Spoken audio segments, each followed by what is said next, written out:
Sinulog is a fiesta celebrating the Sto.Niño of Cebu. People come to the city to pray, light candles, and dance to honor and ask favors from the baby Jesus. Long time ago, Cebu was populated by pagans, people who didn't believe in one God. But they believed in many things from whom they asked favors, to heal the sick, for rain, to have good harvest, and so on. One day, visitors, mostly from Spain, came, baptized, and gave them Christian names, and introduced them to the Señor Sto.Niño. They possibly loved the baby Jesus so much that 𝗚𝗏𝗏, the wife of Cebu's chief, asked the visitors if they could keep the image. But that's all we know, because shortly after, the visitors got killed in Mactan. The survivors and their scribe sailed away. After 44 years, the Spaniards came back. They decided to stay for 300 years and built churches alongside military outposts and civil government houses. And they converted the pagans into Catholics. Since then, the Sto.Niño became popular with all the tales of the baby Jesus' miracles to heal the sick and heed the prayers of believers. Today, believers and tourists alike come to celebrate and honor the Sto.Niño with prayers and dances we now know as Sinulog. The Sinulog, as a big festival in Cebu, only began in the 1980s, but the practice of Sinulog dance prayer had been performed earlier than that. According to national artist and historian 𝗕𝗺𝗆, the Sinulog word as a dance in Cebu appeared in the contemporary Cebuano dictionary only in the last century. A 17th century Cebuano dictionary referred to Sinulog's root word sulug to mean water current or the island of Sulu. It also defines Sinulog as a 𝗕𝗺𝗁 woman's dress. The 𝗕𝗺𝗁 are the native people of Sulu. If any Tausug can hear the word Sinulog, they can easily relate to it because it sounds very familiar to their everyday usage of the word. We have a Tausug word sulug, which means current. We have a word, for example, siulug, which means to wear. Professor 𝗷𝗺𝗆𝗃 of the University of the Philippines Institute of Islamic Studies writes about the history of Sulu. He speaks from the old trading landmark, the Chinese pier in 𝗏𝗏, Sulu. From 1200 to 1450, Sulu became the economic zone in the international sea trade. Products coming from outside Java, before it will be brought to other parts of the country, it will first arrive here in this place. The influence of Sulu in the Visayas ran through the trading routes and principalities the Sultanate established in the western islands of the Philippines. The spread of cultures and practices accompanied the trade linkages across settlements in the Old World. Cebuano anthropologist and social historian Professor Jose Eleazar Bersales examined the writings of Antonio Pigafetta. Pigafetta accompanied Ferdinand Magellan, who represented Spain in talks with Cebu chief 𝗏𝗏𝗏 in the 1500s. 𝗚𝗏𝗏 had an advisor who was a Muslim. He is mentioned in Pigafetta. It is clear in Pigafetta that Enrique de Malacca talked with a Mohammedan. He's described as Mohammedan, who was in the court of 𝗚𝗏𝗏. The presence of a Muslim holding a high position in the court of 𝗚𝗏𝗏 validates the map showing Panay Island as a principality of the Sultanate of Sulu. The 1500s map indicates that Cebu belonged to the region under the influence of the Sultanate. The strength of the Sulu influence in the Visayas was further confirmed when the word Sinulog found its way in the 1890s accounts of Felix Laureano. Laureano cites Sinulog as the name of a fiesta dance in Panay Island depicting a battle between the Moro and the Christian. And there he says that Sinulog is a very ancient form of competition or of jousting that comes from the Holowanos. And he says, but he saw this in Haro, Iloilo, being performed during a town fiesta. 𝗏𝗏 is the capital of the Sulu Sultanate. So therefore, you have a contextual source which is further than the one we see today, the Sinulog, which as a festival, which began in the 1980s. Professor 𝗘𝗺𝗏 confirms that fighting tournaments, horse racing, and other entertainment performed in front of the Sultan were a common practice in Sulu. This art of defense is part of the culture simply because their homeland was under siege by various foreign powers. So showing it as an entertainment is one way of teaching the younger generations and the society in general the need to know this knowledge, the need to develop this knowledge as a way of defense in their homeland. Sulu had been a melting pot of diverse cultures from the Hindu, Malay or Srivijaya, and the Chinese civilizations. While pagan culture of much of the Philippines was suppressed by the Spanish occupation, Sulu kept the various influences in their culture, as shown in their dances. Some of the movements remain identical to the physical and spiritual practices in ancient India. The Chinese martial arts influence remains obvious in other dances. The Sulu martial arts dance, that sometimes uses bladed weapons, has a different narrative from that of Panay. The Moro versus Christian narrative, according to a study by Sally Ness, was introduced by the Augustinians, the first Catholic religious order that arrived in the Philippines. So you have a combination of a Holoano origin and a Christian origin. But why is it that other Sulu dances did not evolve in the Christian lands occupied by Spain? Because you have to realize that the islands were not separated until the Spaniards came. Christianity put a damper on the trading relations all over the islands. And along with it came the barriers that greatly suppressed cultural influences that moved through these pre-colonial trade routes. The survival of the battle dance sequence in Laureano's account can be explained by its local popularity. They must have seen the Moro, the original Sulu dance performed in one of the fiestas. And then it's easy to say, let's use the other one as a Christian, and he wins always. The Moro versus Christian narrative used by the Spaniards was very relevant at that time, as Spain struggled but failed to convert Muslim Sulu to Christianity. The whole Comedia series in the Spanish literature is like that. No? Christians defeating Muslims, because southern Spain was occupied by the Moors, by the Moros, for a long time. And they had that mentality when they came here. And then you have the evolution of the Sinulog as a Christian tradition. No longer the Sulu war dance that it originally started from. And so today, it has barely any resemblance to the actual war dance. If you look at the Sinulog category, it's really a modern version. There are various theories on how the Sinulog evolved over the centuries. But from what we have seen in the studies we came across, we can say that Sinulog's evolution at a certain point in history was influenced by the culture of Sulu.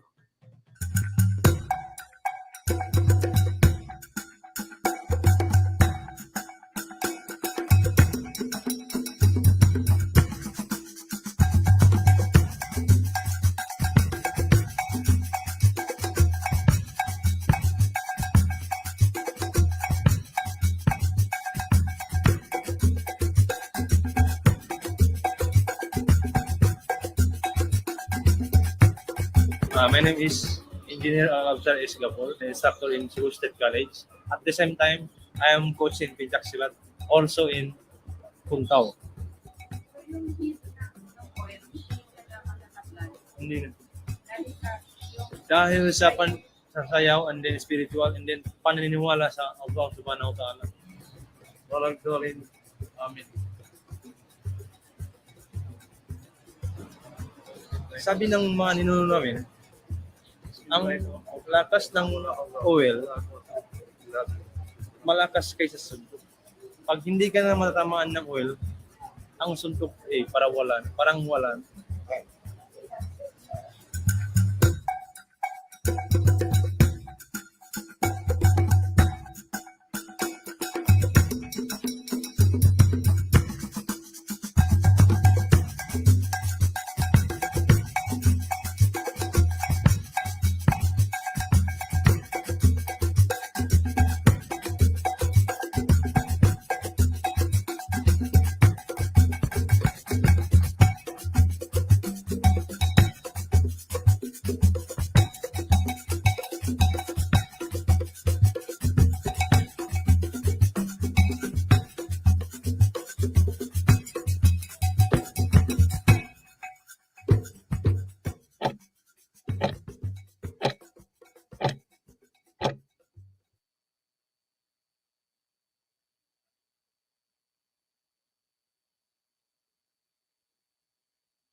Pete Senior.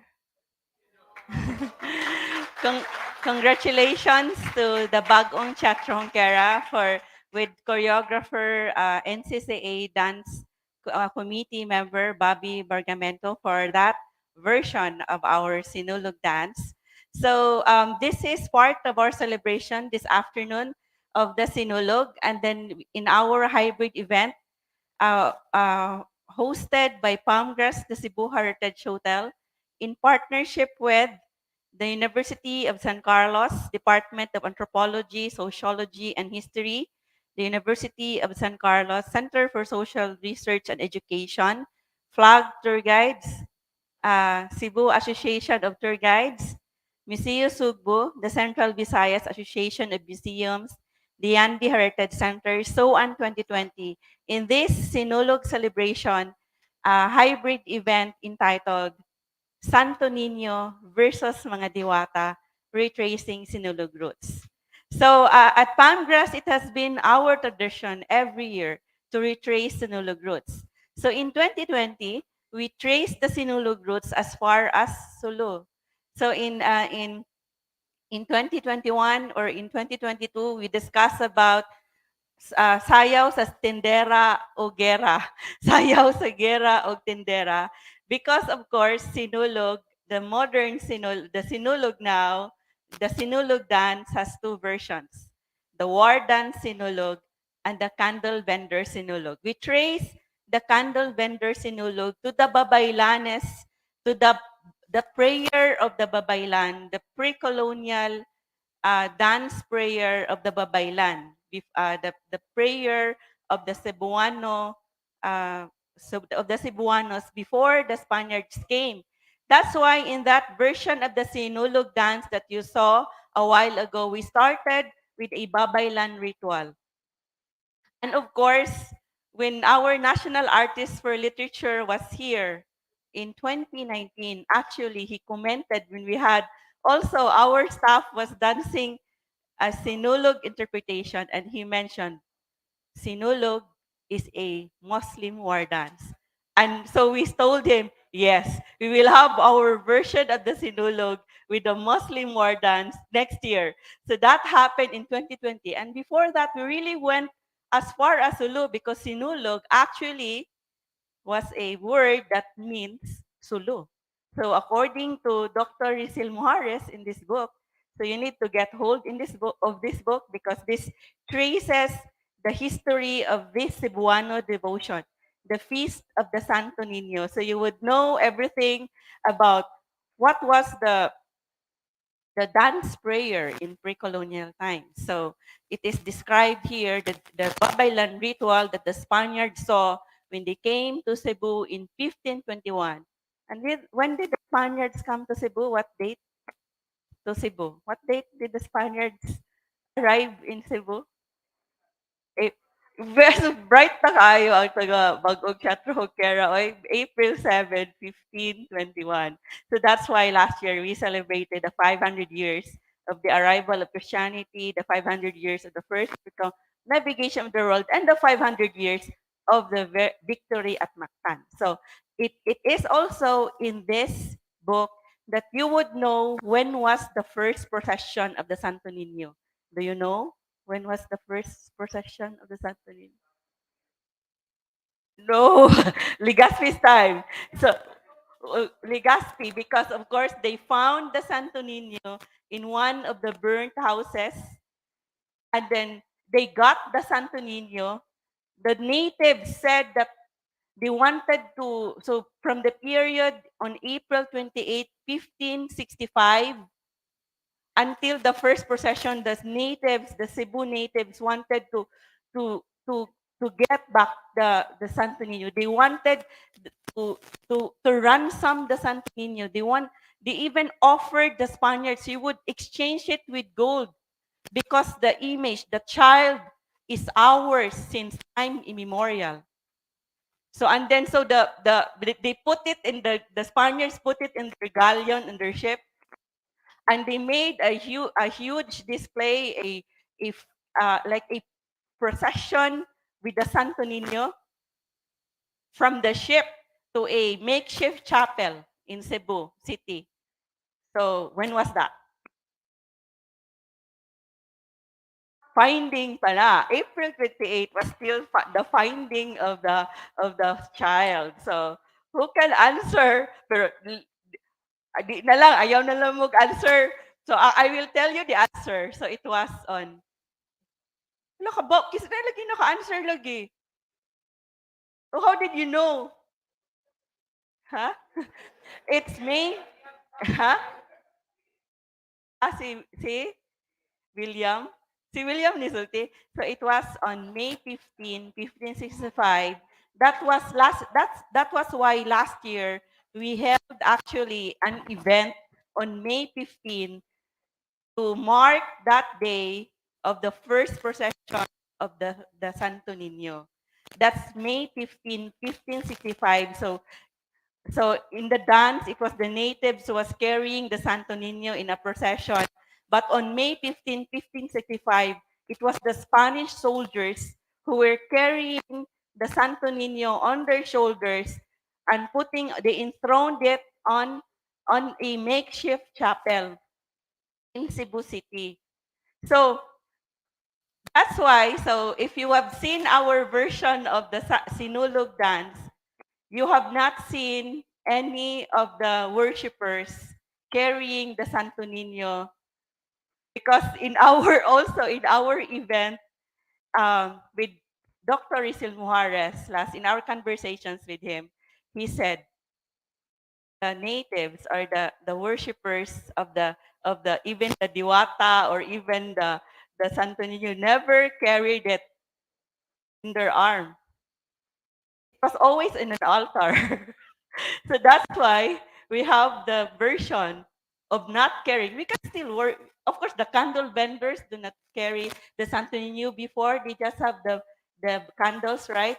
So anyway, so now we would be, this is just, it was a very long introduction to our topic. So thank you very much, everyone, for joining us in this very important cultural event and a heritage event, and also an event tracing the devotion of our devotion to the Holy Child, and also tracing our pre-colonial beliefs. So we are so happy that we have two panelists today who would be joining us as we retrace Sinulog roots, as we retrace our indigenous belief system, our pre-colonial belief system. So this month, we are celebrating the Sinulog this weekend on Sunday. I mean the Feast of the Santo Niño on Sunday. And also, this month, we would also be celebrating the Chinese New Year. So we have celebrations. And we're so, and red is really of the month.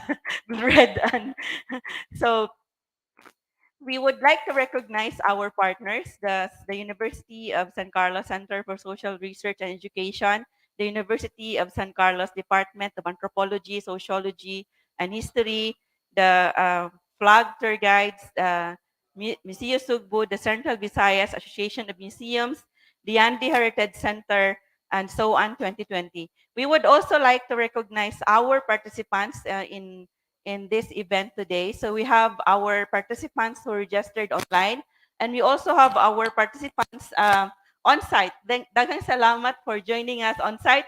Bisan gaulan, even if it's raining, it's very cold right now, so it's really the weather for not going out. But we have with us the flag tour guides. We also have tour guides from the Cebu Association of Tour Guides. I cannot spell out the meaning of flag because it's too long.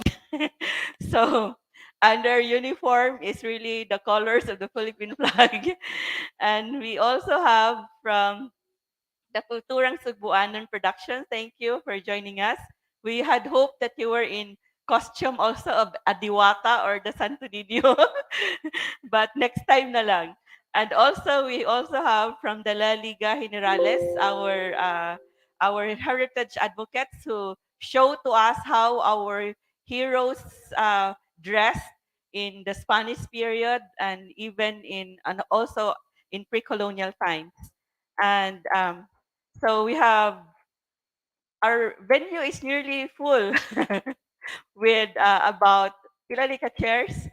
50, 60, 50 ka chairs. So daghang salamat everyone to those who joined us on site, and also stay tuned for the exciting trivia quiz with prizes.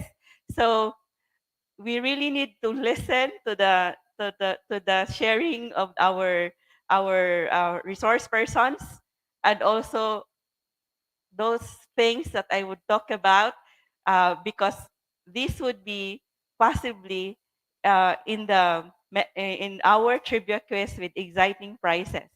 So we would also like to recognize those who registered online and who said that they came from these institutions. So we have participant from the Polytechnic University of the Philippines. We also have someone from the University of the Philippines, Diliman, from the Schools Division of Taguig City and Pateros. Daghang salamat to the supervisor and teachers of the Schools Division, DepEd, Division of Taguig City and Pateros. We also have someone from the Archdiocesan Shrine of San Nicolas. So also, there are also accounts that they would say that it is in the area of San Nicolas, what is now San Nicolas, that the Sto.Niño was found, but we need to review about that also. And we also have someone from from Samar National School, from the Central Philippines State University. Daghang salamat for joining us. We have someone from the Cebu Normal University, from Isla Mactan of Contemporary Arts. We have someone from the West Visayas State University, Jan-Nuay Campus. Asan ni siya? Asan ang West Visayas? Iloilo. And we have also from Kulturang Sugboanan Productions, we have someone from the Philippine Statistics Authority, PSA. Daghang salamat for joining us, from Flag Incorporated. We have someone from Bohol, 𝗘𝗺𝗺 Boholano de Cebu. So from Cebu, from Bohol, but already in Cebu. Circle of Boholanos in Cebu, right? So we also have tour guides from Kabug, Bohol. Kabug, Bohol tour guide. So nasa Kabug sa Bohol. Unsa ni nga Kabug? Kabug ni nga back or Kabug ni nga kanang the so acronym din ni. So it's the acronym, but Kabug is also the our kanang tradition, our indigenous grain, millet, kabog, which is it's still grown in the north part of Cebu, and there is also kabog nga bat, no? Ha? Budbud kabog. Kung nasa kabog nga flying creature, di ba? Oh. So, kwaknit din ha? Kwaknit. So, also we have someone joining us from the MSU Tawi-Tawi. Daghang salamat for joining us. So we are being watched right now in Tawi-Tawi. Daghang salamat for joining. And also we have from the Mindanao State University, General Santos City, from the History Department of MSU General Santos. We have also someone from FINMA, Cagayan de Oro College. You have from Davao Central College. We have from Xavier University Ateneo de Cagayan. And we have many more who signified going to this event. We have nearly 200 people, even if we just posted this 6 days ago. So we are late. We are delayed in posting this, but we have already many participants online. So daghang salamat for joining. So we would also like to recognize those right now on Facebook Live. So we have Bernard Supetran, we have Ellen, we have Ferdy Aparticio saying 1565 for the first procession. Yes, you're correct. Ellen, Rhea, good luck mga guwapa from Southern Leyte State University. Thank you to our actually the dancers of the Bagong 𝗘𝗺𝗺𝗃𝗃 are also students who are having their internship right now at Panelists the Cebu Heritage Hotel. Some of them, of the dancers, are from the Southern Leyte State University. So daghang salamat to our very talented um, youth and students. So we have also Rene Bascos Sarabia. Hello mga igsoon, greetings from Iloilo. So daghang salamat Rene for joining. And we have already online with us is Amay Iwag, Dato Amay Iwag Linsahay. Daghang salamat. Marbs Bascon, your student, who is also our resource person, the student of Dr. 𝗷𝗺𝗆𝗵𝘆 Borinaga. He is also a researcher and is studying, he's taking up his master's in history at the USC Department of Anthropology. So daghang salamat, Marbs, for joining. So please do put the hashtag so that we will know that you are with us. Please put the hashtag Sinulog 2023 or Diwata versus 𝗕𝗺𝗺𝗆 versus Diwata, or hashtag Retracing Sinulog Roots. So this afternoon we will have the panel discussion with our resource persons, and we will also have our trivia quiz with exciting prizes. And you will watch again later. We will let them dance again our version of the Sinulog dance. So daghang salamat to the Bag-ong 𝗕𝗺𝗺𝗃 and also to our choreographer 𝗕𝗵𝘆 Bargamento, a member of the 𝗕nciCA Dance Committee. Daghang salamat, congratulations, Bobby. So he is with us, and he was dancing the steps of the Sulu dance, Pangalay, and also we have in that version of our Sinulog dance, we have the Babaylan dance, and we also have the Muslim war dance steps of Kuntao and Pangalay. So this stay tuned also for our next events, upcoming events. So we are supposed to discuss about the Chinese mestizo at the last week Chinese mestizo in Cebu City, but we are still getting the confirmation of our resource person from Dr. Mike Collinane. And we will also have an event on February 14, Valentine's Day, and also on the ikapitong tuig sa 𝗕𝗵𝘆 ni Lumaya. It will be the 7th year of the 𝗕𝗵𝘆 ni Lumaya because 𝗕𝗵𝘆 ni Lumaya opened 1 year ahead of Panelists the Cebu Heritage Hotel. During the soft opening of Panelists, 𝗕𝗵𝘆 ni Lumaya already opened. So now we would like to introduce to you our panelists.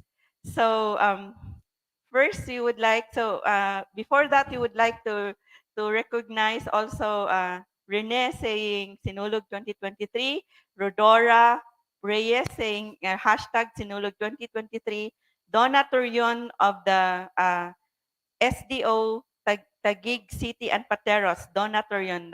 Daghang salamat, Donna, for joining. So our one of our panelists this afternoon is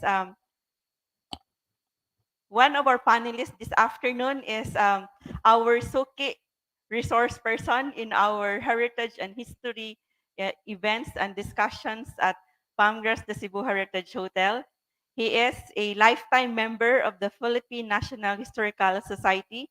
He was awarded as he was awarded with the Young Historians Prize in 2014 by the 𝗕nciCA NCHR, and he also had his he is currently the Visayas representative and secretary of the Executive Council of the National Commission for Culture and the Arts, National Committee on Historical Research, and he got his PhD in history at the University of Hull in the United Kingdom, and his dissertation is entitled Solidarity and Crisis-Derived Identities in Samar and Leyte Philippines, 1565 to present. So he was studying the calamities from 1565 until the present time in Samar and Leyte.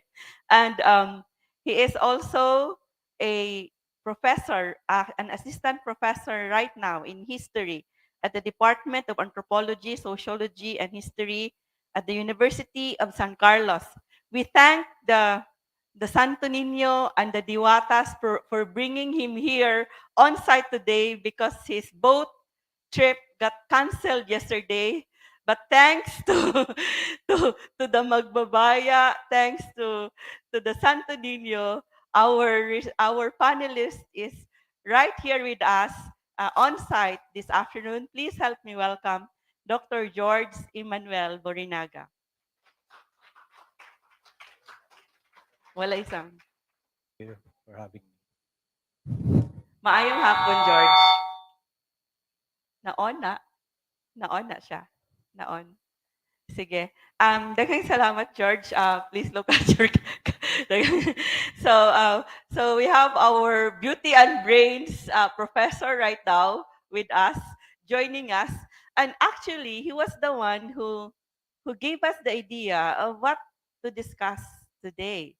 So he was the one who said that there was actually a clash between the Diwatas and the 𝗏𝗏Niño in during the Spanish occupation, and we would know more about that later. So, because also our historians in Cebu would say that if you want to know the way of life, our culture before the Spaniards came, we just need to look at the culture right now of the indigenous peoples, especially in Mindanao.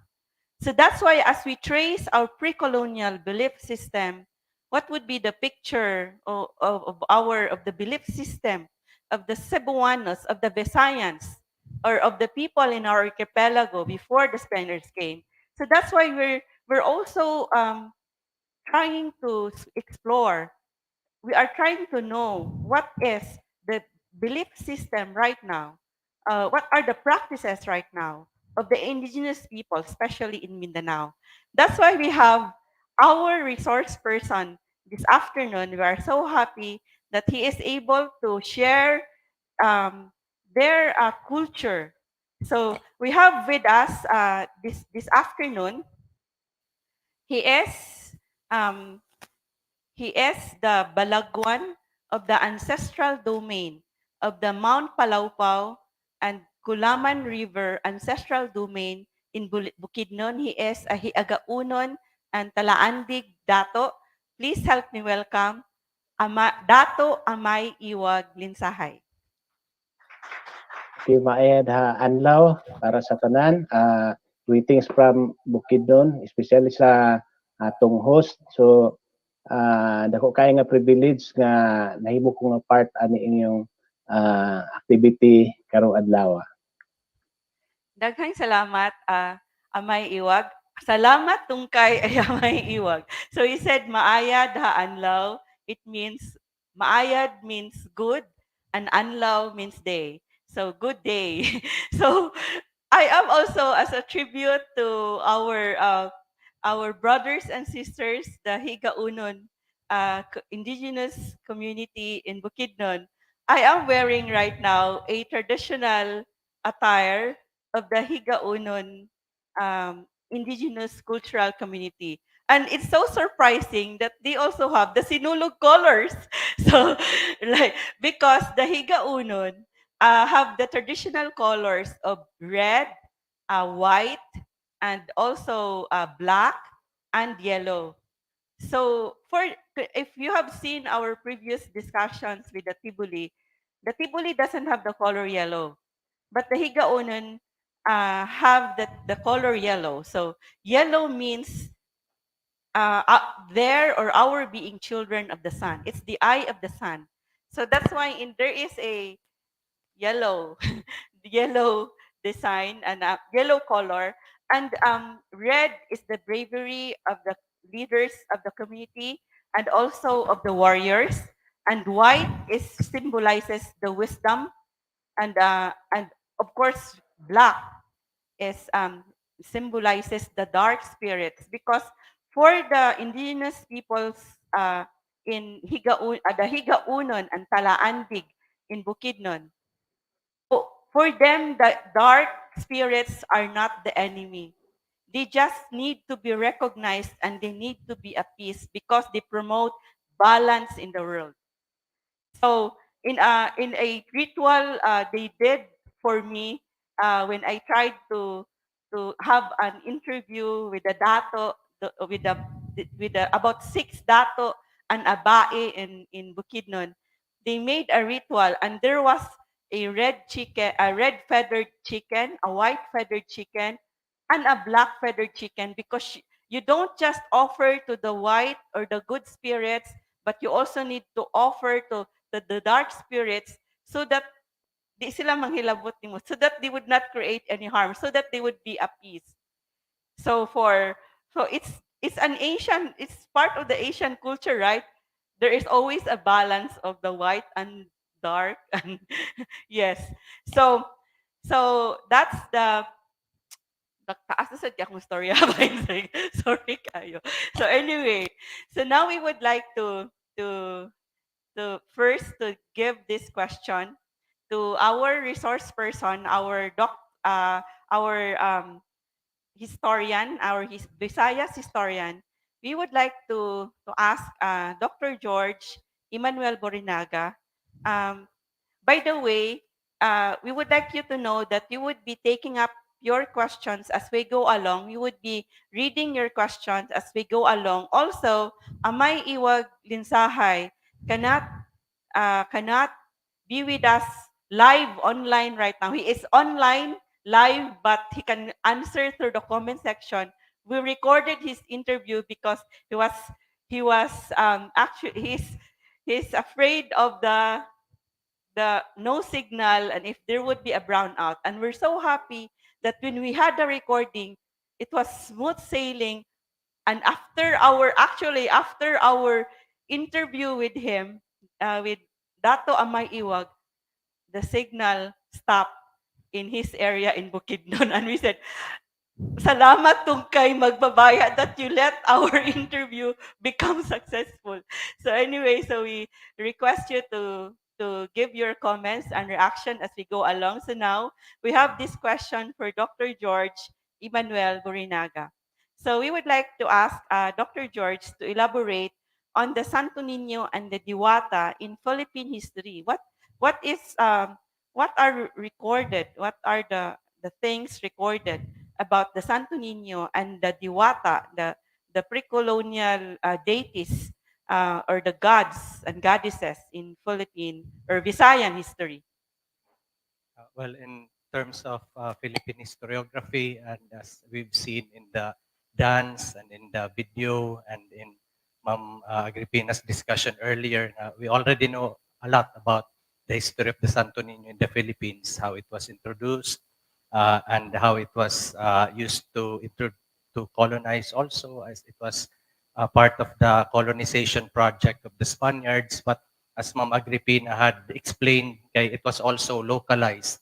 So if the Spaniards would say this was a legacy of Spanish rule and the Spanish king, the natives would also say the Sto.Niño had already been in the Philippines ever since, even before the Spaniards arrived. So we see this process nga. Atong himuon nga ato ang katong mga icons like the Sto.Niño, even though it was part of a different project by the colonizers, in this case, the Spaniards.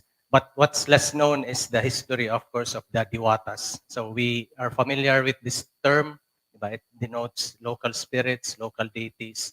Pero in terms of in Philippine history textbooks, kay di ba dili kayo ni nato makita, we do not see mention of it, or if it's mentioned, it's part of the discussion of folklore or iba mga oral literature, or so dili history. It's more of belief of mga indigenous mga folkloric traditions or mythology. So this is the other word that we use to categorize ang mga diwata. It falls under the mythology or folklore aspect. So in this discussion, we hope to bring these two elements on the same level.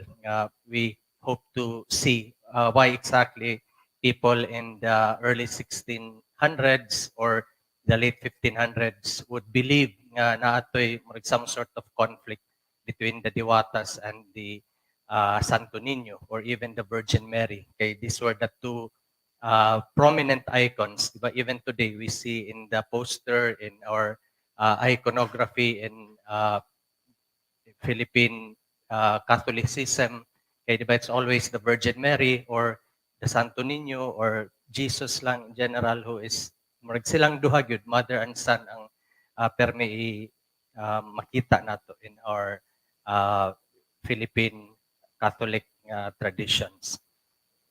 So we hope to emphasize ang Diwata aspect because this is the lesser known part of our history.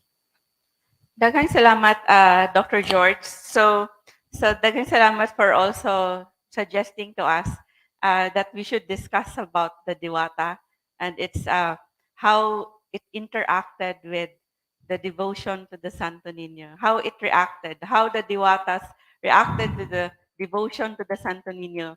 So of course we would know also if you we have actually two books here that I'm showing you. We have more Cebuano than we admit. This is available at Congress de Cebu Heritage Hotel. This book was recently launched in Cebu. This is edited by Dr. 𝗕𝗁𝗄𝗏 and also by Dr. 𝗘𝗺𝗆, written by 14. There are 14 articles by and also 6 points here by Cebuano authors. So also in this book, The Feast of the Santo Niño, this also mentions the accounts by 𝗕𝗺𝗆. And also, 𝗕𝗺𝗆 would say, as mentioned also in that video that we had, that we showed earlier in our countdown, the wife of 𝗚𝗏𝗆, she was not named by 𝗕𝗺𝗆. What was her name? So 𝗕𝗺𝗆 did not name the wife of 𝗚𝗏𝗆. He did not name the wife of 𝗓𝗏𝗄𝗏. She just mentioned that the wife of 𝗚𝗏𝗆 was young and beautiful and fair-skinned, red lips, red nails, and she was wearing black and white clothing during her baptism on April 14. That's why we had, if you have seen our dancers, we have someone in black and white with a sarok because that was how 𝗕𝗺𝗆 described the wife of 𝗚𝗏𝗆 wearing a crown. So that's the sarok made of leaves. So so it was the wife of 𝗚𝗏𝗆 who really asked for the Santo Niño to be given to her during the baptism. It was, she asked for it. So, and then she put it in her altar and considered it as a beautiful, beautiful anito. Like it was on a prominent place in her altar along with the other anitos. So, so this is in the feast, the book of the Santo Niño. But of course, we already know the Spaniards were defeated in Mactan. The Cebuanos tore that cross that the Spaniards planted as they massacred. After they massacred the remnants of the survivors of the Battle of Mactan, and that was on May 1, 1521. May 1. So the Spaniards left Cebu because after the Battle of Mactan, the survivors were killed in a massacre by 𝗕𝗺𝗆 and 𝗚𝗏𝗆. They invited them to a feast. You would see that in our wall art there at Galeria Independencia, the depiction of our artists of that feast. So they actually tore the cross. The Spaniards on the boat that did not join the feast, they hastily escaped from Cebu and they saw the natives tearing the cross. But of course, 44 years after, they found the child. They tore the cross, but they preserved the Santo Niño. So they considered it also as an anito. So there were, according to Father Chirino, you would also read that here in the Feast of the Santo Niño, they considered it as a rain god, like if they wanted to ask for rain, they would have a procession with the 𝗏𝗏𝗏, the natives would go to the sea, bringing the 𝗏𝗏𝗏. They would take off his clothes and submerge him on water, and they would tell the child, "You cannot get out there if you don't give us rain." And of course, the child always gave them what they wanted. So that's why they said the the it's raining. The 𝗏𝗏𝗏 is was considered by the natives as a rain god. It always rains, right, during Sinulog.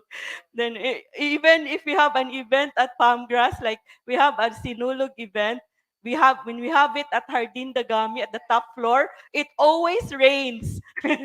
so so anyway, now we would like to ask Dr. George, our resource person, regarding this. Aside from the 𝗏𝗏𝗏, there's also the Virgin Mary. So we would like to ask Dr. George regarding the Diwatas also of the Visayas, in the Visayas, the mother and son. If there are mother and son Diwatas in the Visayas during the Spanish contact.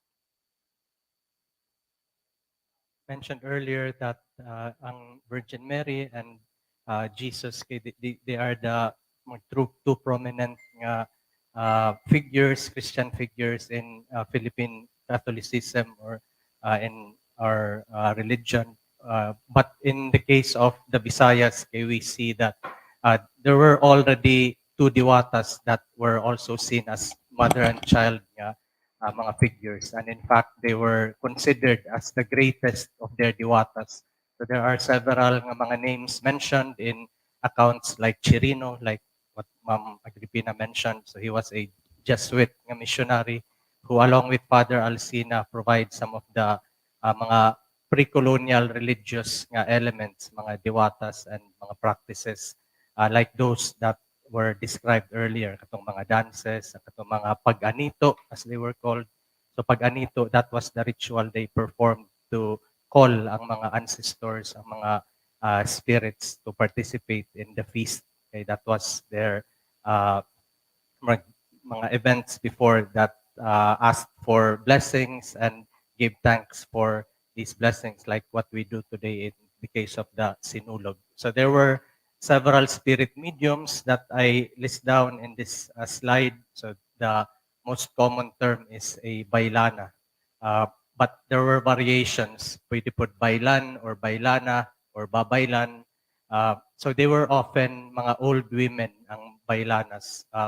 But there were alternative terms like daitan. So dait gani murag befriended sila. They were befriended by the Diwatas. And katuoran, so murag ang root word ani is kanang tinuod, tuod.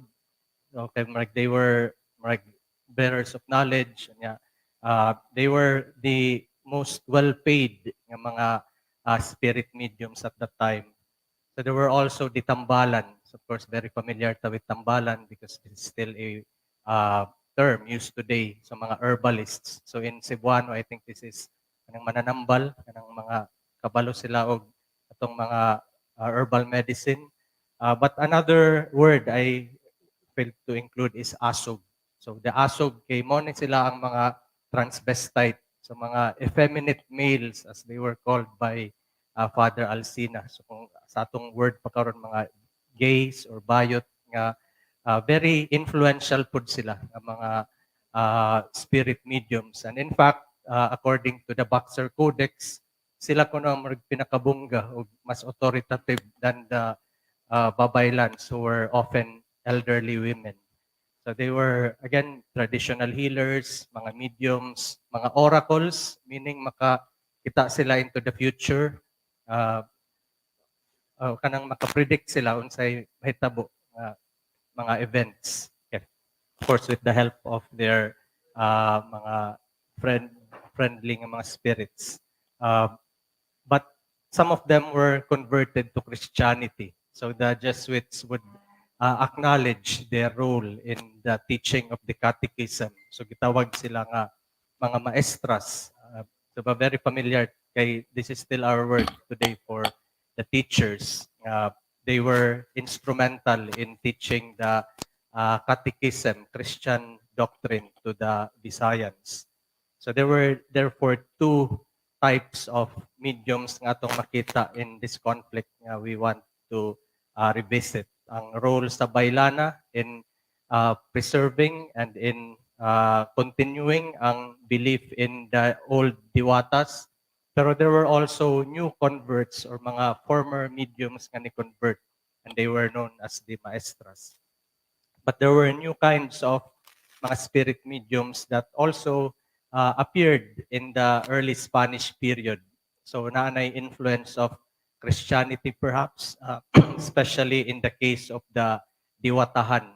So this is a word that appears in the chronicles ni Alcina, for instance. So ang meaning sa Diwatahan is a kana sacrificer. So marag spirit medium siya for the so-called devil. Kay moment to ang term that the missionaries used kaning mga diwata kuno they were basically that's Satan, that's the devil. Ilang gidemonize ang ancient religion.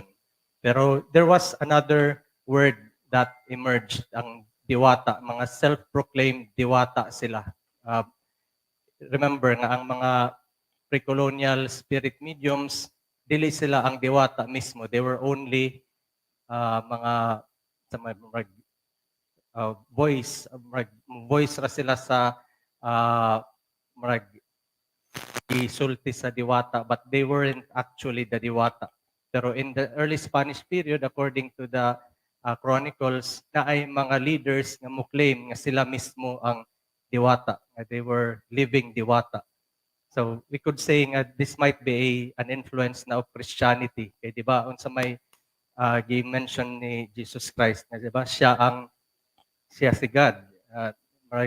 Na incarnation siya ni God. So God made man. So that might be the reason why, according to the missionaries, na ako na yung mga tao nga mo claim nga sila ang diwata rather than just voicing or saniban sila sa diwata. So according to Alcina, a lot of them were former house servants or sacristans sa mga Jesuits. So this is in Bohol, Samar, and Leyte. Ang main basis sa or main mission station sa mga Jesuits, although they were also based in Cebu, and that's how they established ang katong early school that later is linked to San Carlos. So murag ang kaning new titles, new roles. So dili na effeminate males only or old women, but also mga males, ang kanang mga straight males nga mo claim na sila nga babaylan sila, or even that they are the diwatas themselves.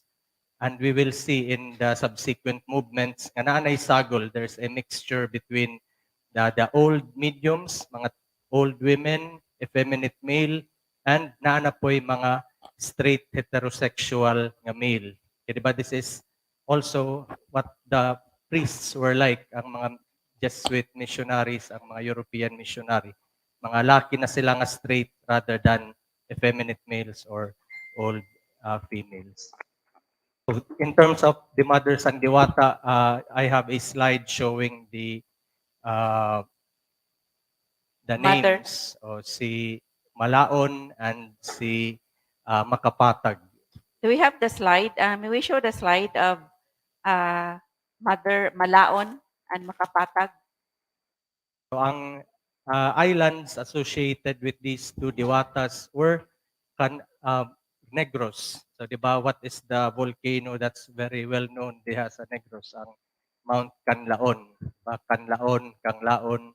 And the other island associated this time with Makapatag was Humonhon. So take note nga, these islands associated with mga natural disasters. Bang Canlaon sa nga hazard kanang volcano, ang Humonhon kay diha mangagi ang very strong typhoons like Typhoon Yolanda in 2013, nya 100 plus years before that na ay 1897 typhoon ang katong gitawag nga Bagyo de Samar-Leyte, mga similar in strength as Typhoon Yolanda, very strong po. There was also a storm surge. So we see nga ang kaniyang mga diwata, they were associated with natural hazards or what we might now call mga or natural events, but before associated with these very powerful nga mga diwata. So ang etymology is in the screen. Ang laon is something old. So it was referred to as El Antiguo, the ancient one in Father Alcina's account. Kanya makapatag, I think very evident na ang connotation, di ba? Patag is to flatten, to level, Plain. or to destroy or Patag. o Makapatag. ma-level tanan that diwata comes upon. So it suggests, di ba, a typhoon, a very strong storm, or perhaps a very strong winds nga maka-flatten everything in its path. So again, the link between natural hazards and the diwatas, or the greatest diwatas in the Visayan precolonial religion.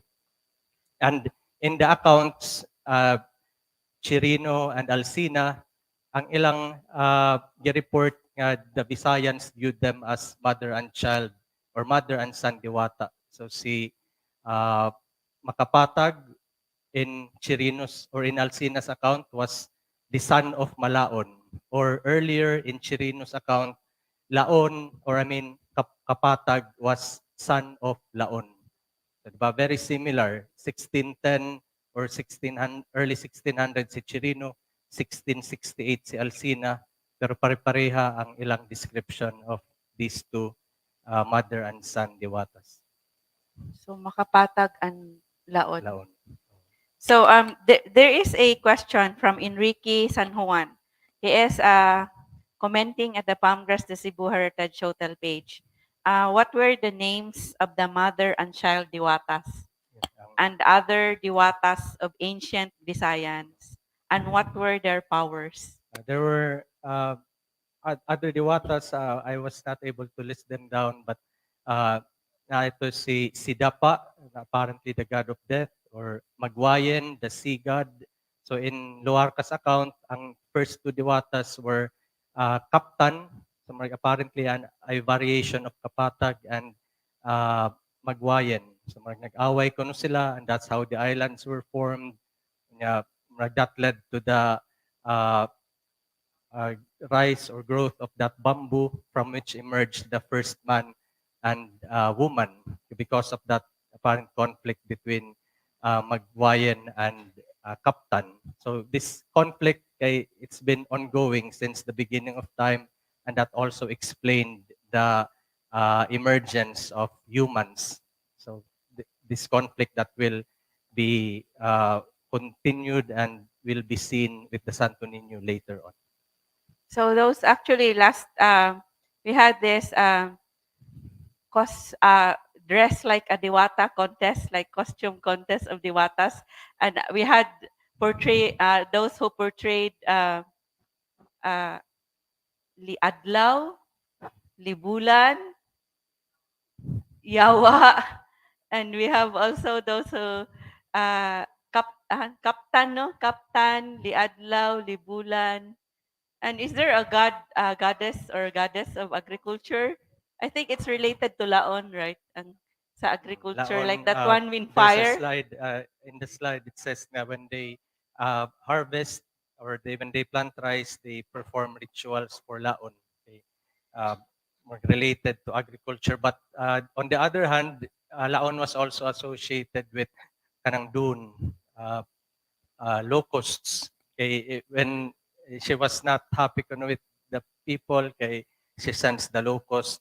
So medyo bad mood siya. So there were two sides. Either she could provide you with good harvest, or she could send the locust to destroy the crops.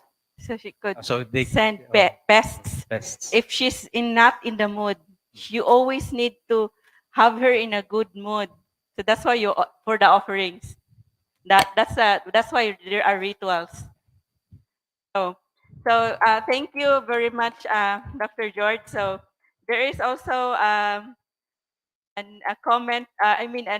Greetings, greetings from PJ Ceremonia of SDO Tapat, Lourdes Apostol of SDO Tapat Tipas Elementary School, and Ferdinand Pagao wants to greet a happy birthday, happy natal day to our very dear Dr. 𝗕𝗺𝗆𝗻𝗆, our science supervisor. Happy from Donna also Turion. She says happy birthday, Dr. 𝗕𝗺𝗆𝗻𝗆, tapat science supervisor, and God bless. So you can also send your greetings. So, and also at the National Quincentennial Committee page, CT says good afternoon, and JM Star says good afternoon. Daghang salamat for joining us. So those are some of the Diwatas during the Spanish contact. So when the Spaniards came to the Visayas, they saw that the natives were already worshiping these, and they already give veneration to these Diwatas, gods and goddesses. So because we already know that during the pre-colonial times, so we would like to know right now in Mindanao, in Bukidnon, for example, at the ancestral dome, in the rivers and mountains, the mountains of Palaopao and the rivers, the Kulaman River in Bukidnon, we would like to ask our the balagwan or the administrator of this ancestral domain, Amay Iwag Linsahay, to please also discuss the indigenous belief system of the cultural communities in the ancestral domain. So may we have Amay Iwag? Okay. Since ang topic is medyo culturally sensitive, lawom siya nga isgutanan and sacred. To invoke a short prayer, panandig daw pangumaw-umaw sa mga hallowed spirits sa among ancestors nga maoy hatag ani nga knowledge aron hatagan ko og guide og mo grant sa akong permission aron ma-share sa inyo ang information about the customs and tradition of our tribal community. Kalalaglalag daw, habig kabayan-bayan sa Tagulambong Tumano, dumagin apuan ko, gimbuuyan ko, hayan migbilin, humailing tain niya mga katao, kabahin, hutag ngaranan, kag batasan, kultura, para hari alipungon, hari bada makag ilahu, kagbido, ba puon kayo humailing inyo sa katao, aman bansalanaan na daw ilahan og giya ha, makapangindalan sa siib ko imantuho tagpangingin sa kanak. Hari pamugatan daw hari dialan ngaran ng kagbatasan sa Tagulambong Tumano ginapuan ko buoy ko ginlaasan ko yan maggiya kanak imantuho kahapuni. And matuman magtumpala sa mailing taon na. So kadto part sa among customary law, customary nga ug naami i-share nga information nga about sa kultura, gapanandig ni gapananghid ni aron nga matagan og giya. Ikaduha, ang kanimang good nga knowledge dili mo ni personal nako nga knowledge kay ang tanan nga sa belief system sa tribo nga Talaandig ug Higaonon, ang tanan nga informasyon nga among gigunitan karon is property, collective property siya sa tanan nga generasyon.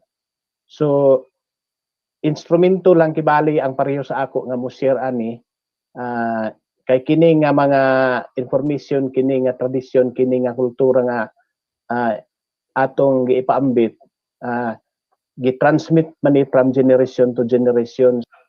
So to start with, ang indigenous spirituality yun sa belief system sa Talaandig Higaonon tribal community is basically characterized by being cosmic, universal, and panentheist.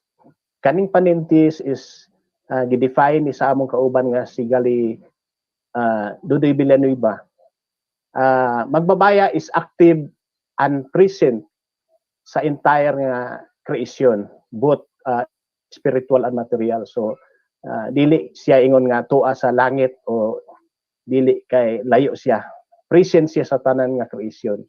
Ang among pag-worship ug ang spiritually is closely related yun ug link dito sa sacred nga mga creation pareha sa yuta, sa tubig, sa hangin, sa kalayo, sa stars, sa bulan, sa adlaw, sa planeta. So part gina sa among belief system ang mga elements sa nature.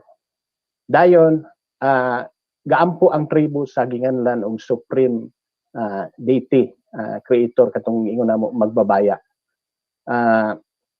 Siya active sa tanan nga yun ato. Active siya o present sa tanan nga creation. Present siya sa yuta, present siya sa hangin, sa tubig, pinaagi sa katunggangan la namog mga custodian o mga provider nga mga spirito, atong guardian spirits. Gangan la namo siya og namyansa who are responsible sa pag-provide sa mga material needs sa community. So ingana siya ingana ang among na part sa among belief system. Naadayon ni ganganlan og mga nanlitan og nanlagimo nga mga espiritu kato mga providential nga mga spirits who are responsible sa safety o good health apil na ang long life sa every member sa tribe. Mao na atong creation base sa gugod ang permiro nga tao man woman permiro nga naganak gibuhat nga tao gi-indwell install sa iyang lawas ang pito ka espiritu katunggangan la namo og makato. So within the body ang iyang pinaka murag sample niya is murag bitog sakuban ra sa sundang ang lawas, ang physical nga lawas sa tao murag sakuban ra siya sa sundang. So naay ang sundang is katong espiritu nga pito nga gipapuyo sulod sa lawas sa tao. Mao na hinungdan nga og magsakit gani ang miyembro sa community sa tribo. Nagtuo ang mga violence ana og mga ritualist nga gi-capture or nihawa sa iyang lawas ang isa or more sa iyang espiritu magsakit siya. So andun na dayo ritual nga kag makato kag gimukod aron tawgon siya og balik aron mobalik sa sulod aron maulian ang gasakit. So ingana ang nakita mga explanation sa among elders. Dahil outside the physical body kaning atong lawas, do na dayo gipabantay sa magbabaya nga katong personal guardian spirit sa kada tawo. Ganganla namo og dungan, katong umaabay, katong ganganla namo og tumanod, talugpada, munong-unong. So ingana ang kibali gabantay sa tao. Posible unang ganganlan siguro sa atong mga langyaw nga reliyon nga anghel nga magbalantay pero part gid na sa belief system sa tribo. So ang ancestral domain ga serve siya as dako kayo kalambikitan ang yutang kabilin o ang teritoryo ang yuta sa among tribo kay kalambigit man siya sa among tinuuhan. Dili pwede mamatay ang belief system sa tribo ang tinuuhan kung maguba ang mga creation, maguba ang kayutaan, maguba ang tinuuhan sa tribo, maguba ang katubigan, maguba sad ang tinuuhan sa tribo. And everything, ang lasang, kung maguba ang kalasangan, automatic maguba sad ang mga sacred grounds. So apektado siya tanan. Daghang salamat, Amay Iwag. Pwede ra ko i-maintain sa kuan. So Amay Iwag was invoking a prayer for the magbabaya, the supreme being and the ancestors, and also the ancestors. So we would know that there is actually a similarity in the Visayan precolonial pre-Hispanic belief system because they also believe in the spirits in nature, and also in pre-colonial times, our ancestors were also considered as anitos.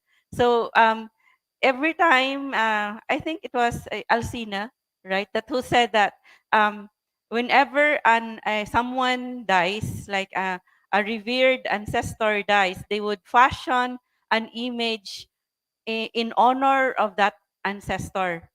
And of course, the ancestors were part of those revered by also the pre-colonial Visayans. So we would they did not have a church or a chapel, but they have altars in their homes. So they would put those images of the anitos in their homes. And of course, aside from that, the spirits, do they have Dr. George, do they have representation also of those diwatas? Did they have images? Please show Dr. George. Slide with the findings of Father 𝗘𝗺𝗃𝗵𝘆 is actually the translator of Alcina, but he also did amateur archaeological excavations. And in one of the slides, there are mga bata-bata or larawan, as they were called at that time, representing kanyang mga ancestor spirits who were known as 𝗚𝗏𝗏. So spelled as 𝗚𝗏𝗏, but pronounced as 𝗚𝗏𝗏. And there were also other mga idols who were quite scary in their appearance. So magadlukan ko no kayo mga dagway, and in fact the missionaries were very negative in their representation or in their description of these mga images. Very scary kuno, and Hideous. hideous. They describe them as very ugly. So in Later. Yes. So daghang salamat, Dr. George. So Dr. George has more also discussion in a while. So Amay Iwag also shared with us. So it was they had he invoked a prayer. So actually before our interview, Amay Iwag it's his first time to be interviewed in a video and also in online. And so he was saying that he's so afraid that he's not ready. And I said, we trust in the Magbabaya. And then during our discussion, he could not seem to stop talking. So the spirit of the Magbabaya blessed him, and he talked about so many things. We had to cut some of his answers. so for those who cannot understand Bisaya, maybe you can also clarify some of those that Amay Iwag mentioned. But I would summarize that he invoked a prayer asking permission from the Magbabaya to allow him to share the knowledge about their culture, because for them their culture is a collective knowledge of their community, of their indigenous cultural community. And he mentioned about that for them the supreme being is not wala pa na siya Kob. Dili pa tamo siya, it's not yet. So for them the supreme being, the God is not in the heavens or wherever, but it is in nature. God is in water, in the forest, in the trees, and everything in nature, in fire. There is a God, a custodian of fire and everything. So that's that is the discussion of Amay Iwag. So for them, if their lands, their ancestral domain is destroyed, they would also their gods are their worshiping grounds for their ancestors, and the spirits, the diwatas, are also being destroyed. Those are sacred grounds, their ancestral domain. So we would now like to ask Amay Iwag to describe the important diwata and gods and anitos of Bukidnon. So may we have Amay Iwag again. So ang mga diwata actually sa sa belief system sa tribo, ma-explain ako siya kung musugod ko dito sa story of creation. Sa story of creation sa version sa Talaandig nga tribo. During according to our elders, pinaagi sa nga mo gugod of creation. Sa una ko daw kuno nga panahon, walay ang isa ra gyud nga ang makita ra gyud kuno is katong rainbow-like nga structure. Rainbow-like. Above the rainbow-like structure is dunay winged God na ay nga gi-represent sa katong ganganlan namong bagyasan, mura siya og bakalong bata mura siya banog pero dako siya. Dayon opposite sa duha ka rainbow is kadtong naay duha pod ka creator. Ang isa is isa ra ang iyang head, si Apo mulog nanguyaw-uyaw niya sa pikas nga side sa rainbow is katong 10-headed god nga ginganlan og nangulibot sugoy. So kini sila duha naa ilawom adtong rainbow-like structure. Now nakita man aning one-headed god nga si ginganlan og kuan mulog ng uyaw nga piot kaayo ang space, piot kaayo ang ilang nahimutangan. So gikuha niya ang gilingkuran adtong 10-headed god nga gamay nga yuta. Nakuha siya gamay nga yuta. So iyang gisabwag aron nga muluag ang kalibutan, mao to ang iyang explanation. Aron muluag ang space, ang kalibutan, iyang gisabwag ang yuta. Pero nasuko ang 10-headed god kay nganong gihilabtan ang iyang gilingkuran nga yuta nga walay pananghid adtong one-headed god. So nag-away, tunay panagkuan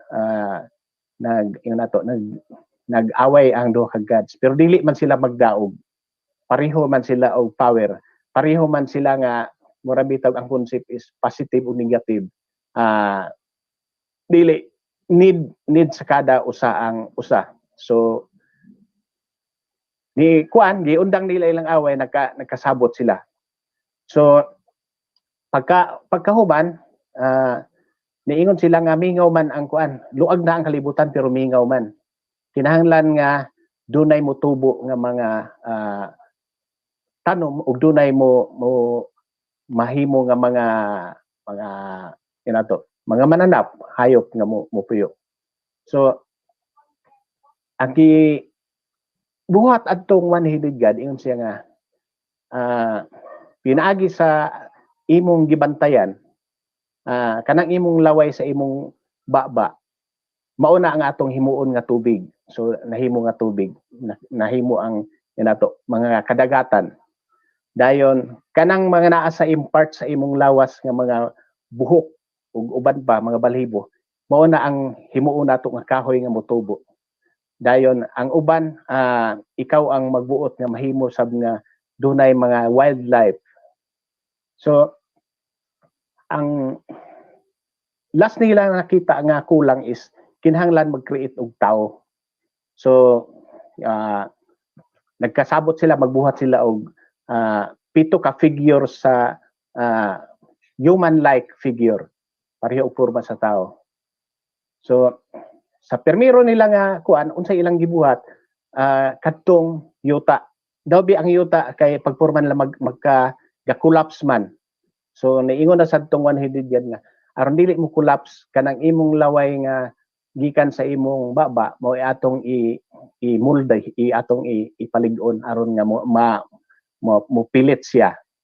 Pero bisan nga naa na to ga-collapse gihapon. So niingon na pud to ang one-headed god nga katong mga kahoy ug mga bagon nga nitubo mao to ang atong imuon nga frame siyang lawas aron mahimo nga bukog aron dili gid sa finally mo collapse.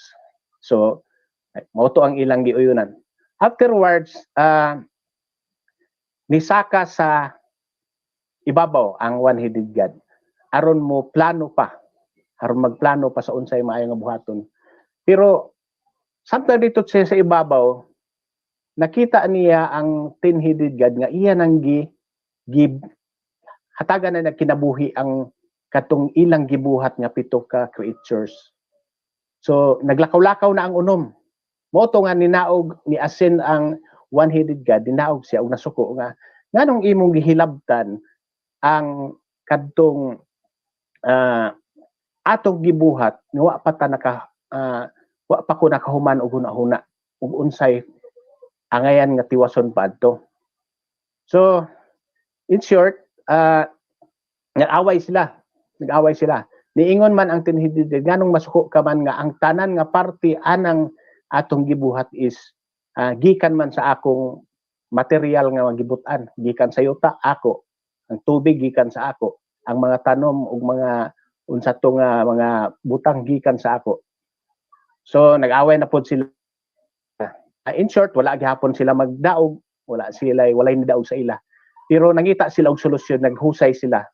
Niingon ang one-headed God nga, ingani atong buhaton, since ikaw ang nakapabuhi, nakapalakaw, nakapalihok anang unom ka creatures, ikaw na ang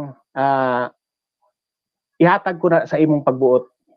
Pero kining isa nga wala pa na kumpleto, ako ang magbuot ani. Ako ang mauni ang akong himuon nga tao. So nahusay sila. Dahil salamat, Amay Iwag. So, for those who cannot understand Bisaya in our online audience, so kamo nakasabot raw adto no. Bisaya mo tanan. So, it was actually the story of creation of the Higaonon-Talaandig Indigenous Cultural Community contained in the Gugud. So when I was in Bukidnon, I talked with this their elder, one of their elders, older than Amay Iwag, one of those dato who installed him to become a dato. It was Dato Romy, and then he was saying to me, he was reciting to me the Gugud or the story of creation. So in Binukid. So I could understand some of it because I tried to look at the online dictionary of the Binukid. But I could not understand everything. But he translated some of it in Bisaya also. So according to Amay Iwag, so they actually have this. Unfortunately, for the dasang, it is a poetry or like an epic recited by a dato.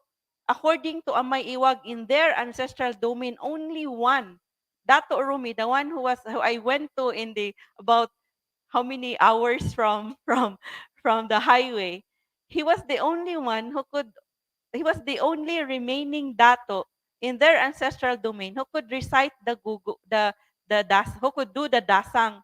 And then he was from the Gugud. Gugud is their story of creation.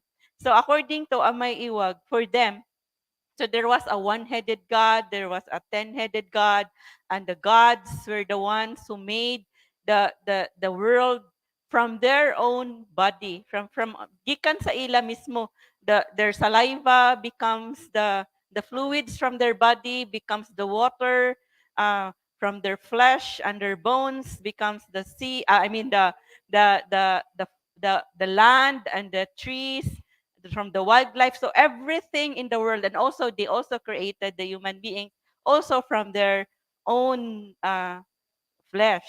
So it has similarity with the Christian religion, the Jewish, the Christian, the Genesis, right? So the story of creation in Genesis, the difference, of course, even in the Visayan mythology, is according to Dr. George, in Visayan mythology, the man and the woman simultaneously at the same time were created when the bamboo opened. So of course, the the story of creation, it was only the man who was created, and from his rib was the woman. So we would say that the story of creation of the indigenous peoples in our islands is more unsay tawag ana Dr. George kanang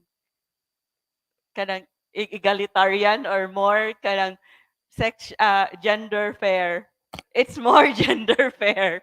So so that's the story of creation. So of course, everything in our nature, in our environment comes from the gods, from the spirits, the gods. So that's the story of creation from the Higaonon and Talaandig.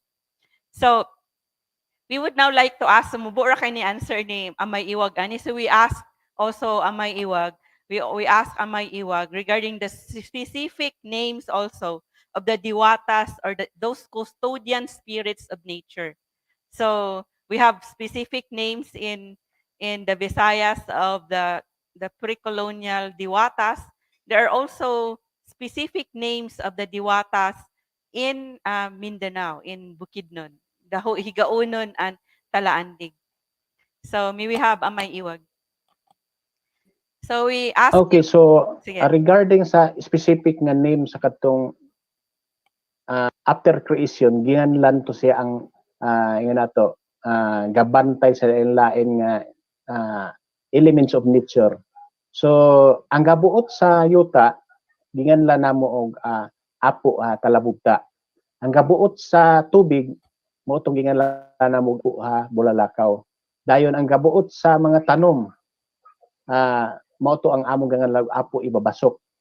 Dayon ang gabuot sa katong iyan nato mga kapitangan, mga properties, apil ang mga buhion,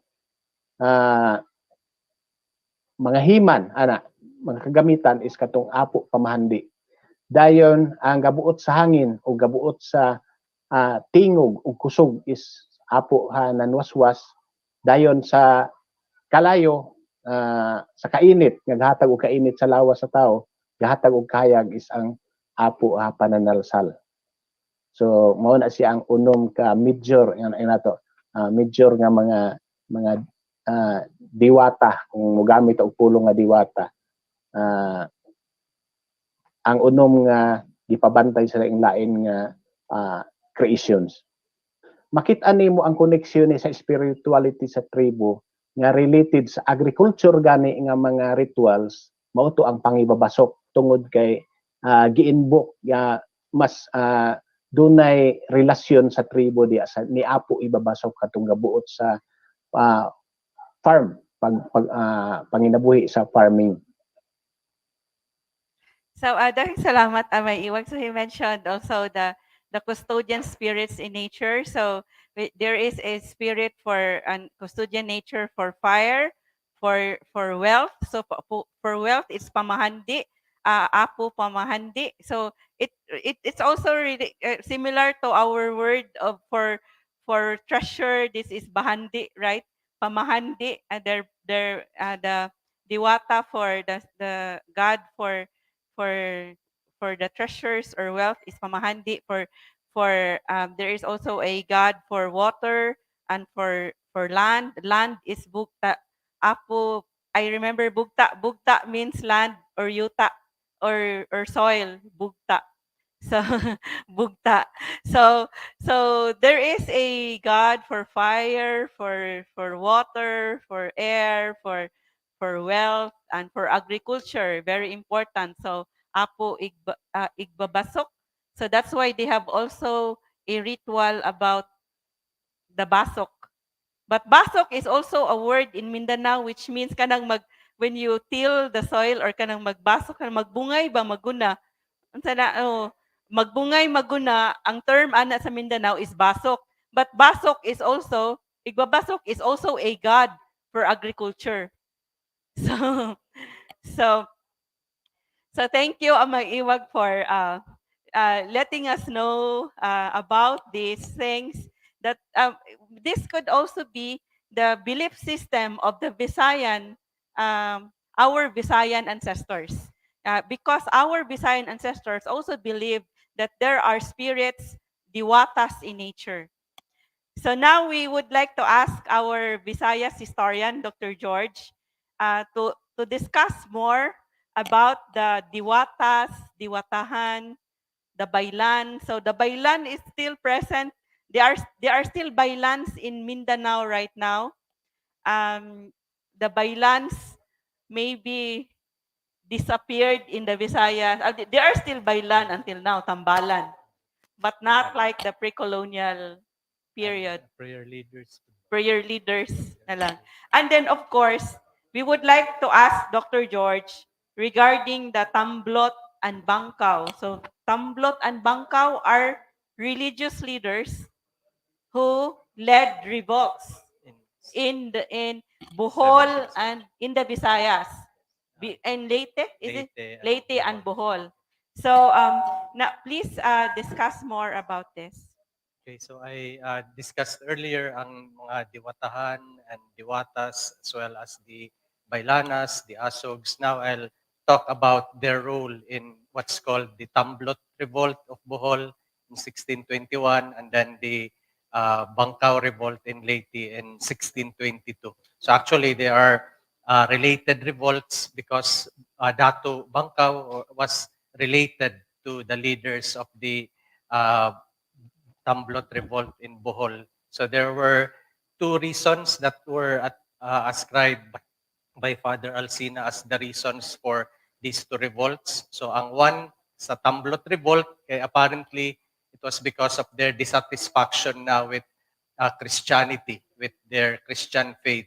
So si Alcina had mentioned they were they wanted to go back to their precolonial pag-anito, di ba? Katong ritual feasting, drinking, more festive type of mga rituals, unlike the more solemn nga type of Christian rituals. But the chronicles also provide additional nga mga possibilities as to why these revolts emerged. So one was a apparent drought. So natoy drought at that time, which is suggested in the account nga ang Tamblot Revolt ang mga babaylan, they promised abundant rice. So mo katra kuno kag bamboo na anay mo gawas ng mga kanang luto or rice from these trees. So very easy to acquire, and in the mountains you will find springs of tuba and mga springs of mga abundant water and fish and rice. So this suggests nga naagad to crisis at that time, which led people to want to return to their diwatas. In the case of the Tamblot Revolt, kay Datu Bangkao was dissatisfied with Spanish rule because of the so-called Moro raids. So I think Ma'am Agripina had a video about this, ang katong raids in the Visayas. So it was mainly the Visayas that were victimized, mainly because it was mga pintados who were raiders in Mindanao in pre-colonial times. So what happened in the case of the Bangkao Revolt was Bangkao offered to become a king of the Visayans. Siya kuno'y mupuli sa King of Spain, who was very far away, di ba? He was 2 oceans away from the Philippines. So nganong di man ko mupili nako, who was a very strong and renowned warrior. Di ba? If we look at his name, Bangkao, what does it mean? Di ba? It's a spear, a weapon. So that would suggest he was a very powerful warrior in his youth. Pero at that time, it is believed he was already old, around 75 years old na or thereabouts. So elderly na, pero he wanted to return to the religion of his ancestors. So what's interesting about these revolts, kay na-enroll ang Diwata. They promised abundant food and abundant drink. And then they also promised protection for the natives. In Leyte, for instance, ni-promise ang Diwata nga if the males mentioned bato in front of the Spaniards, kay mahimo silang they would turn into stone if they mentioned bato. Or if it's women and children, they just threw sand on the Spaniards, kay they would turn into clay. So those kinds of promises nga, of course, na-fail ang revolt, but they would suggest in them the Diwatahan and the Bailans, so both effeminate males and the old women of pre-colonial times, as well as the new mediums, di ba, the Jesuit influenced male nga mga either spirit mediums who wanted to represent the Diwatas of old, or self-proclaimed Diwatas themselves would help the natives in expelling the Spaniards. So one promise, for instance, in Bohol, a self-proclaimed Diwata said that if they followed him in making the pag-anito, kay ang Spaniards who would fire the bullet, kay mo rebound ang bullet to the soldier firing that weapon. So it's those kinds of mga magical powers that we would later see in movements like the 𝗕𝗺𝘆 movement that was discussed in the previous webinar, or in the Diyos and Pulahan movements of the turn of the 20th century. Daghang salamat, Dr. George. This is very interesting. I remember also when I interviewed 𝗕𝗺𝗺 in Bohol, and he is familiar. He has studied some folklore of the 𝗘𝗏𝗏. It is a community in Bohol that said that they have this community and they trace their ancestry to Tamblot, so they have their tribe. So they said that they went to that part in Bohol to escape from the Spaniards, and they continue to practice their to fight against the colonizers in that place. So they have this folklore about the fight between the Christian god and Tamblot. I mean, the priest of Lubok. The fight, there was a contest between the priest of Lubok and also the Tamblot. So Tamblot was the native priest, the priest in the native priest of Bohol, or priestess or priest. Was he an asog? Tamblot? No, di na. But he was called a babaylan in the records. Babaylan.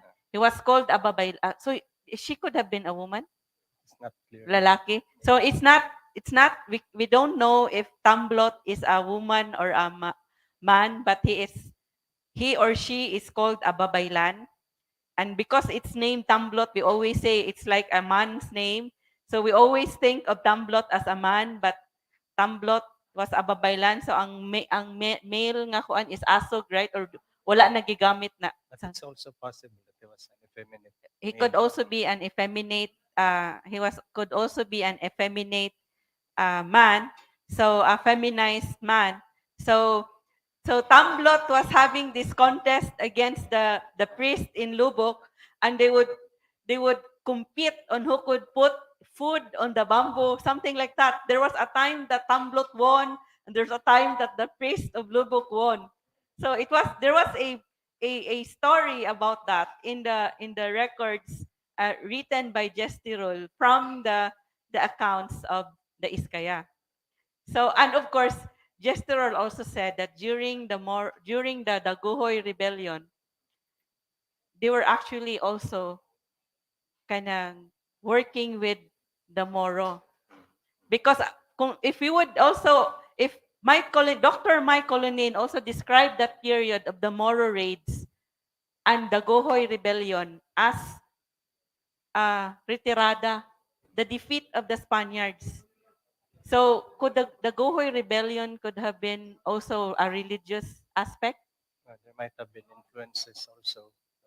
And even the title of king, so apparently the 𝗕𝗺𝗺 rebellion was also influenced by that, not only religious element, but also the political element, where they borrowed elements from the Spanish system, like kingship and the new types of spirit mediums, the Diwatahan, in their hybrid religious and political systems.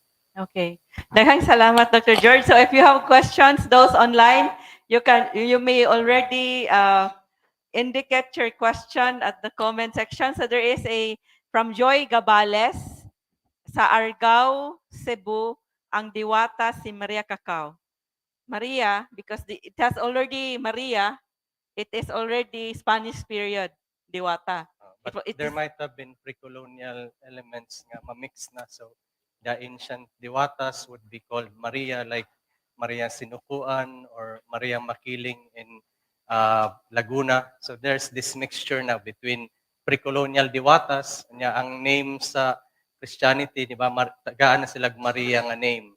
So that would suggest a hybrid between the indigenous and the colonial element. So it's a colonial period Diwata. She is a Diwata of the cacao because she traded cacao to the different parts of the world using her galleon, and her galleon would destroy the bridge. But the cacao is from Mexico. Mexico. It's colonial period Diwata.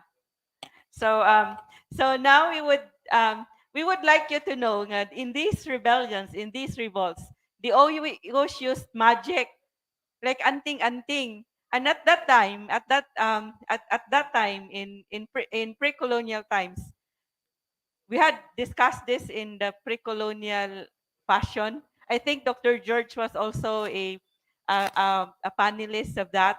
And one of our panelists also is a UP Fine Arts professor who said that at that time, everything, all the things that they wore were all anting-anting. So even their jewelry, you also mentioned that in our discussion of magic and thunder, love, magic, and thunder, the birthday of 𝗵𝗵𝗃𝗏. So even the jewelry, for example, this is still this brass jewelry. The Cebuanos, the Visayans were clad in gold from head to toe, so the gold could have also been magical for them. So it contained magic. So there was also brass. So they have brass jewelry. This is available at Farmgrass. This is made by our 𝗕𝗺𝗆 brothers and brothers, the brass masters of Lake Cebu. So even their belts, they have bells. They also have bells in their anklets and the bracelet. There are bells because the bells would ward off the evils in the necklace, and also so they had gold. So when we had also, if even our anting-anting of our katipuneros, there is a vestidora with also already religious symbols. But according to Dr. 𝗟𝗏𝗃𝗏𝗏, our resource person in our last forum, that was also used in by the leaders of revolts in Samar and Leyte, in the Jus movement, in is that in Negros Oriental, si 𝗔𝗺𝗆𝗆, and 𝗵𝗵𝗃𝗏𝗏 was influenced by 𝗔𝗺𝗆𝗆. So even the anting-anting of the Katipunero goes back to the influence of these Diwatas and the belief in magical things, items. So now we would like to ask Dr. George regarding this, because his dissertation, his study when he took up his doctorate in history, he discussed about the natural calamities and hazards from 1521 until present time. So we would like to ask him, because he mentioned this to us, that the natural hazards and cosmic conflict in the 17th century Visayas, there were cosmic conflicts, and these were attributed to the clash between the Diwatas and the Sto.Niño. So we would like to ask him details about this. How the Diwatas created, or why were these calamities attributed to the fight between the Sto.Niño and the Diwata? So I'd like to show the slides where we see ang mga quotes, and then there are also maps that would show ang localities of these conflicts. So if we go back to the first map in so I showed the They show the map. possible attribution. So the Umonhon Island, that's the possible nga abode, or according to Alcina and Chirino, the abode of Makapatag, who was a sort of war god, and Laon, Malaon, who was based in Negros, nga woman god, and again mother child sila nga Diwata. And next slide, please. So Laon, I mentioned the etymology, ancient one. So next slide. Makapatag as the great leveler, possibly associated with typhoons, a sort of typhoon god. And next. So these are now the folk tales in other parts, not only in the Visayas, but also in Mindanao. So take note that in other places, not only in the Visayas, like in Cagayan de Oro and in in Surigao. Okay, there are folk tales nga very similar. Nga one nga ang souls kuno of those who died in epidemics like smallpox, cholera, or even chickenpox kuno kay they did not really die.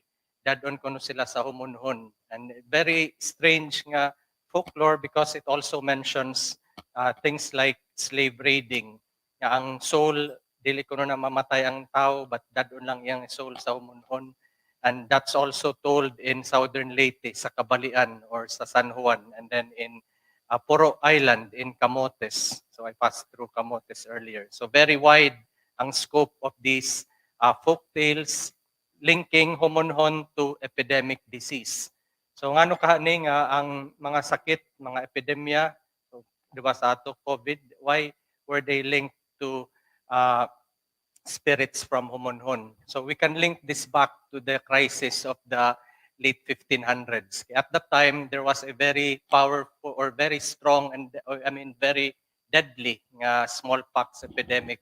Dagag na ngamatay, and that was even one of the reasons why a lot of converts were converted by the Jesuits. Kaya ang Jesuits, they found cures with the help of local tambalan. Nakatambal sila smallpox, and thus a lot of people converted upon condition tagaan sila cure by the Jesuits only if they receive baptism. So even ang holy water today, it's still considered as a curative. So we can link this back to that crisis in the 17th century. So next slide, please. So I have here some quotes that would show further nga very widespread ang belief in Negros and then humunhon as a site or abode of powerful diwatas.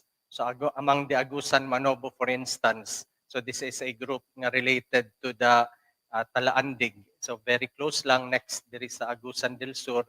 So ang mga dagatnen were spirits of the sea coast nga believed to be either from Humunhon or from Canlaon. So again, those that mother-child diwatas at the Spanish contact. And thus we can see very widespread ang belief in these two diwatas, which we can link to that conflict with the Spaniards and with the Sto.Niño in the 17th century. So next slide, please. So in the case of what they look like, so this was what Father 𝗘𝗺𝗵𝘆 found in that cave in the Bicol region. So take note, di ba, ang uban kay they have the appearance of humans, pero ang uban pod kay very hideous, as Chirino would say, maragadlok kayo ang ilang itsura. So as the Spaniards would say, very demonic kuno ang ilang appearance. Pero again, this matches the description of some of these diwatas. Very scary, and others were also very kind and providential. And moreover, ang mga umalagad, the ancestor spirits, were the ones who were the most relied on by the natives. And we can see here ang counterparts nila in the Catholic religion. So ang Sto.Niño, of course, and the 𝗘𝗺𝗴, and then a lesser known icon, ang 𝗕rhen-sa-kota. I'm not sure if you're familiar with this image na bumbahan na siya pag World War II. Ang tawag is Nuestra Señora de los Remedios. So diha na siya sa cathedral, but World War II kuno na lost siya nga icon. Again, na ay child Jesus in the arms of that religious icon. So at least one or two of these were the icons shown to Queen Juana in 1521. Kaya according to Pigafetta, the Queen of Cebu was shown an image of Our Lady, a very beautiful wooden child Jesus, and a cross. So si Juana kuno kept coming back, mo-attend siya misa, she indicated nga naibog yun siya sa Sto.Niño, and that's why Magellan decided to give it to her as a replacement for their idols. So what those idols look like, so perhaps similar to the ones found by Father 𝗘𝗺𝗵𝘆 in that Bicol nga excavation. So next slide, please. Next slide. So ang cosmic conflict was therefore one between the old Diwatas, so possibly Laon, Makapatag, and others. Kay in Bohol, ang records by the Jesuits would show nga they worshipped a god called Raum. So very similar to Laon of Negros. And this was a statement made by the Jesuit assigned to Bohol in 1621. So possibly the same Jesuit assigned to Lubok that was mentioned in the histories sa 𝗘𝗺𝗺 group. He was worried kuno that the Spaniards were going out to attack the Tamblot rebels without considering the consequences. Kaya ang mga natives kuno nga murag dili pa sila committed to either side, mag nagruha-duha pa sila kay they were just waiting for news nga moabot kung kinsay nakadaog sa battle kay didto kuno sila mo side, mo panig, mo dapig. So murag kani nga group mo na murag gitawag nato karon nga mga balimbing o Paling-paling. nagpaabot ra kung kinsay makadaog sa duha. Sa una pa ng mga balimbing. So 1621 na nadaghan ng mga balimbing. So iba kani nga metaphor ang iyang gigamit is 𝗓𝗁𝗧. So mga crane, so marag extinct na kuno ni nga bird pero naanay drawing si Lozano in 1840s. Nya si Alcina po would mention nga naapoy mga 𝗓𝗁𝗧s in Samar and Leyte or in the Visayas perhaps. So ang iyang analogy kay kaning mga balimbing nagbarog on one leg. Okay, di ba? Just like in the tinikling, kung abot na ang duha ka bambu, moon sa man ang tiniktikling. Mulayat siya. Di ba? Mag-jump siya in order to evade the nga maipit siya sa duha ka nag-clash ng mga forces. So kani nga description or the statement by that priest in Bohol would show us nga sa native perspective na ato'y conflict between the indigenous religion and the Christian nga religion. So next slide please. So unsa may manifestation aning conflict. So one, I mentioned the smallpox epidemic. So si Chirino and Alcina would both report nga ang rason kuno sa epidemic in 1596-1597 kay si Kapatag in Chirino and Makapatag in Alcina. So ang iyang quote was from the natives kay iya kunong gihiluan ang air. Unsay Bisaya sa air? Ang hangin. Kay apparently nasuko sila sa Jesuits and that's why upon the orders or upon the suggestion kuno of Laon or Malaon, so sa kang Chirino si Laon, di ba, ang kang Alcina Malaon. What was the relationship between Laon and Makapatag? So, di ba, they were mother and child. So in Chirino's account, si Laon kuno ang nag-influence sa kang Kapatag nga i-poison niya ang hangin to punish the Visayans. Pero not only epidemics, so this is now from Colin Pastel's Jesuit gihapon, pero gikan ni Chirino ang basic data. There were also typhoons and earthquakes that were attributed to mga unnamed diwatas. Wala ginganli, pero we could surmise nga it could either be si Makapatag or si Linog or Linok. Di ba unsa may term nato to sa earthquakes today? It's Linog, pero at that time there was also a Diwata called Linog who was the one who married si 𝗘𝗺𝗺 and si 𝗘𝗺𝗵𝘆. Diba, the first man and woman. Kay they were siblings. So diba unsay tabu, dili bawal magmari ang mag-igsuon. So nangutana ko no si 𝗘𝗺𝗵𝘆 kang Linog kung pwede ba sila magminyo. Nya niingon man kuno si Linog nga okay ra na kay kulang pa man mo wala pa kayo tao sa kalibutan. So that's allowed nga pwede magmari ang first man and woman. So we can see nga these diwatas were very important to the creation stories nila, di ba? Just like Kaptan ang nagplant sa bamboo from which emerged the first man and woman. Nya very similar also to the Talaandig nga katong conflict would also led to the creation of humans. So in the case of the 1620s, mo ni ang explanation sa mga babaylan or the spirit mediums about why these typhoons or earthquakes were occurring. So ang furious typhoon of 1601 was attributed to a Diwata angered by the Jesuit fathers who were teaching this new religion, and the Diwata brought about punishment and destruction through these typhoons. Yung 1608 earthquake, ang epicenter niya is Leyte.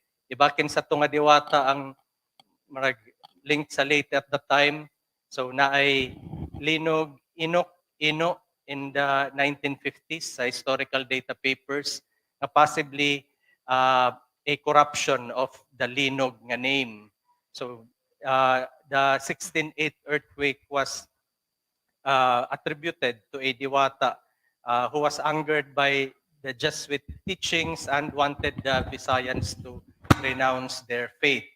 So the Babaylan added that the doctrines taught by the priest were nothing but a mere invention of the Spanish king to extend his kingdom. So unsay gisulti sa mga Babaylan nga scam kuno ni ang gitudlo sa mga Jesuit ay mugto ana balik mo sa inyong old religion. So next slide please. Pero what was the perspective po of the Spaniards? So this is from an Augustinian missionary. So after the defeat of the Tamblot and Bangkao revolt, so ang Tamblot revolt na defeat to ang ilang mga warriors na occupy ang ilang temple for the Diwata, and in Leyte gipatay pod si Bangkao and his descendants murag gi-erase gyud ang ilang lineage as punishment for the revolt. And this victory was attributed by the Spaniards to the Holy Child. And they were even saying nga kung wala kuno to napildi ang Tamblot revolt, there would be no Christian left in the Visayas because diba katong mga balimbing sa tribuhaton nila kung napildi ang Spanish forces, mubalik sila sa ilang old religion. Kaya that would suggest nga mas powerful ang mga Diwata compared to the Spanish nga deities. Pero unsay netabo, pildi sila ang mga Diwata, meaning who was the more powerful deities. Ba ang Sto.Niño na and the Christian mga deities like the Virgin Mary. So thus, this became the basis perhaps of the continued faith of the Visayans. Dibalik sila, especially those who had doubts, who had apostatized. So the accounts would suggest nga nag-anam-anam ra pud sila og balik sa ilang mga parishes, and they continued to practice their Catholic faith. So next slide please. So I think this is for the next question. So, Dr. George, so actually, so in this book by Dr. 𝗔𝗺𝗆, The Feast of the Sto.Niño, he mentioned here regarding the effort to promote the devotion was actually started earlier by the Agustinian Nicolas de la Cuadra, 1663, 1723, who became a prior of the Cebu convent in 1713. So there were efforts, these were the efforts to promote the devotion to the Sto.Niño. So could this, what period did these hazards, these calamities happen? What, it's 1600s or 1700s? The earthquake was 1601 and I mean the typhoon was 1601, ang earthquake was 1608, and around the time of the Tamblot revolt in 1618, there was a drought in Cebu. Kanya ang ritual kuno or miracle that was granted was rain. At that time it was a very strong drought, so much so nga there were animals who died. Diba, wala na sila meat, wala na sila food source, pero because of the rain from the Sto.Niño, that was seen as a miracle by the Cebuanos. That's possibly also a factor in the Tamblot revolt, why there was a revolt kay they were no longer receiving ang katong good harvest, apparently attributed to failure of the Christian deities, mga nga ganahan sila mo balik unta sa ilang old nga deities. Yes. So you should read this book more for regarding the history of the devotion to the Santo Niño. It also mentions like in the 1700s, they really invoke or because the natives really did not want a new religion. They considered the image as an anito, but then they would not want a new religion.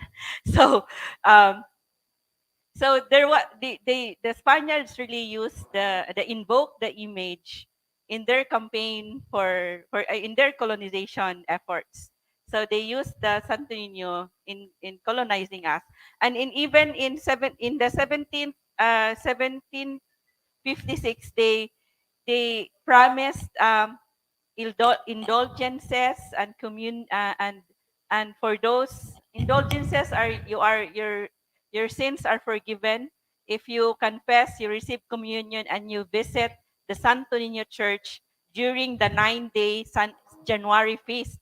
So they started as in 1700s, the 9-day feast for the Santo Niño, and these were started by the Spaniards.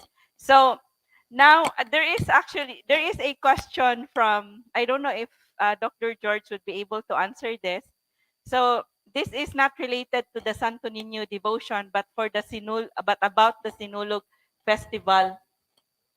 So the question from Ferdinand Pagao of SDO Taguig City and Pateros was, what was the turning point for Cebu to revive the Sinulog festivity in this modern era since its revival in the 1980s as featured in an article in Squire? So he is asking regarding the turning point to revive the Sinulog festival.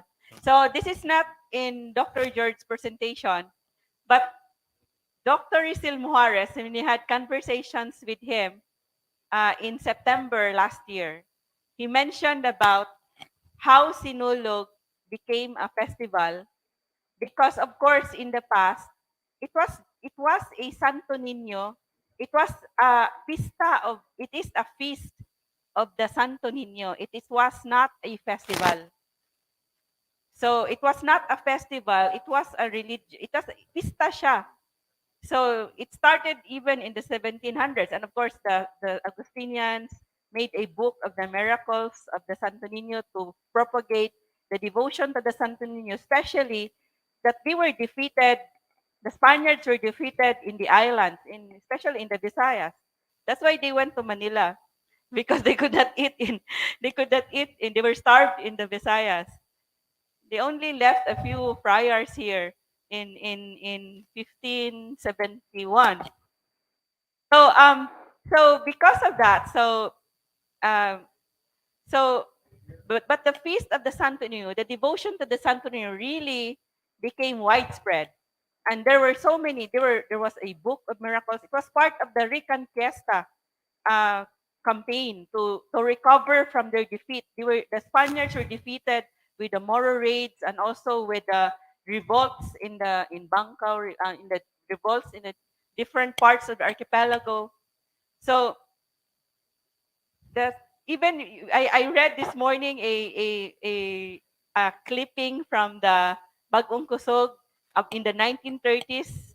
There was a news story about ships are full because people from the neighboring islands would come to Cebu for the feast of the Santo Niño. And in the procession, there would be dancing, but it was just a procession. There was no separate grand parade at that time. The grand parade happened in the 1980s when they made a festival out of with the Sinulog Festival. So, according to Dr. 𝗚𝗏cie𝗿𝗴𝗏, the reason for this, the creation of the festival, the reason is to deodorize the Philippines. It was a creation of the martial law, according to Dr. 𝗚𝗏cie𝗿𝗴𝗏.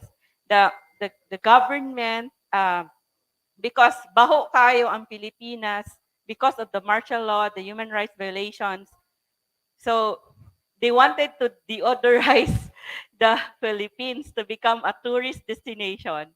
Even Cebu at that time, according to Dr. 𝗕𝗺𝗆, branded itself as not part of the Philippines. Cebu, an island in the Pacific, and Philippines was not mentioned.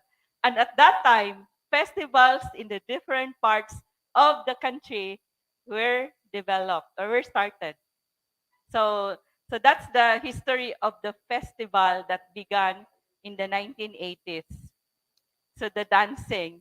So ang dancers, the dancing, we trace the dancing of the candle vendors to the babaylanes of pre-colonial times. There was an account, even in this book of the Feast of the Santo-Niño, in the 1800s, late 1800s, there was a foreigner who saw the women dancing for the Santo-Niño inside the church. They were screaming like unnatural cries. That's how babaylan dance. But then the priest controlled them. They were scandalized. I mean, they did not like it. They made the women go out of the church. So the dancing would now be outside of the church with the candle vendors. And it's controlled movement already, not unlike already the description. They were dancing in a frenzy. Mura sila buang. Or, of course, babaylanes do that. It was a performance. So they were shrieking and dancing with unnatural cries. And the candle vendors, the remnants of the babaylanes, are still here. It's not the festival dance. So you would see, you would hear Dr. 𝗕𝗺𝗆 saying that the festival, the dance in the festival is no longer, that does not have any remnants of the original, the war dance, which is the Sulu war dance, and also the babaylanes dance. So we thank our choreographer, also Cesar Moore, who choreographed our 2020 version of the Sinulog dance. At that time, they were carrying the Santo Niño, the dancers. But Dr. Cesar Nimor already told me, the Santo Niño is not meant to be carried in the arms of the dancer. But then it was common for us to see that it's carried. So that's why in our 2023, because Dr. 𝗕𝗺𝗆 is emphasized clearly in our conversations in 2020 last year, that it's not supposed to be carried because you venerate it in an altar. So you worship it in an altar. It's not supposed to be carried. That's why we have our version that the dancers no longer carry the Santo Niño. So we would show you again our version of that. So now we would go back to 𝗷𝗫𝗏 because he mentioned about that of course, according to Dr. George, when the Diwatas would get angry, you need to offer. There needs to be ritual. So we would like to ask 𝗷𝗫𝗏 right now in Bukidnon, what are in Higaonon-Talaandig communities. We would like to ask him regarding the major religious rituals being performed for the Diwatas in the Higaonon-Talaandig communities. So katong ganihang ingon nako nga na-explain nako ganiha nganong naa ritual ang membro sa member sa Talaandig ug Higaonon tungod adtong relasyon namo sa kadtong gipabantay sa laing-laing element sa creation kay part man siya dito sa pagkasugod sa kalibutan. So dungan siya murag nahimo siya nga kaluha sa human sa tao. So first ang ganganlan nga ritual is ang ritual is ang binukid niya nga term is pamuhat. Pamuhat ang among ginatawag ana. Mo na siya ang yung pa sa among gidefine sa among kauban, equitable nga refers to the equitable nga contribution and customary peace offering sa paggamit o pag-okupar namo sa mga sa ancestral domain mismo, sa paggamit sa tubig, sa pagpahimulos sa kahanginan, mao na nga mga dunay ritual. So ang mga major ritual nga kibali among gina-practice, daghan siya actually kay murag rites of passage man siya gikan sa pagkatao hangtod sa pagkamatay. So ang uban gamay ang ilang pagtanaw ani nga ritual, pero isa ni sa dako nga ritual importante kayo ang kinibitang prenatal, kanang buros pa naa pa sa tiyan ang bata, doon na ganlan og panlang. So ang panlang nga ritual is prenatal ritual aron nga ma-install ang bibi sa mahimong part ang bata sa pamilya aron matagan sab siya og maayo nga panglawas apil ang iyang inahan. So meaning dili kay ayha na sa tribo, dili kay ayha na i-welcome ang bata kung mo mahimugso na. Sa kultura sa tribo, sa tiyan pa lang daan welcome na ang bata, part na siya. In fact, dunay ganganlan na mo og mga ritual sa leadership. Mga stages ni siya murag lain-lain nga ang sa mahimo nga leader o sa katao. Daghan karon ang ga-claim nga leader sa tribo, gaingon nga dato sila o bai sila, pero culturally wala sila mo undergo sa kadtong panlisig ug pamungkas nga ritual. So requirement siya culturally aron nga ma-cleanse ang lawas sa tao, i-prepare ang lawas sa usa ka tawo aron mahimo siya nga leader. So panlisig, pamungkas, dayon dunay ganganlan dayon after that na pwede na dayon siya dangulan, himuon siya nga leader. Dangulan siya, nganlan siya isip dato kung makita sa iyang abilidad ang nato maayo siya mahusay, kabalo siya og ritual, kabalo siya mo provide sa panginhanglan sa uban.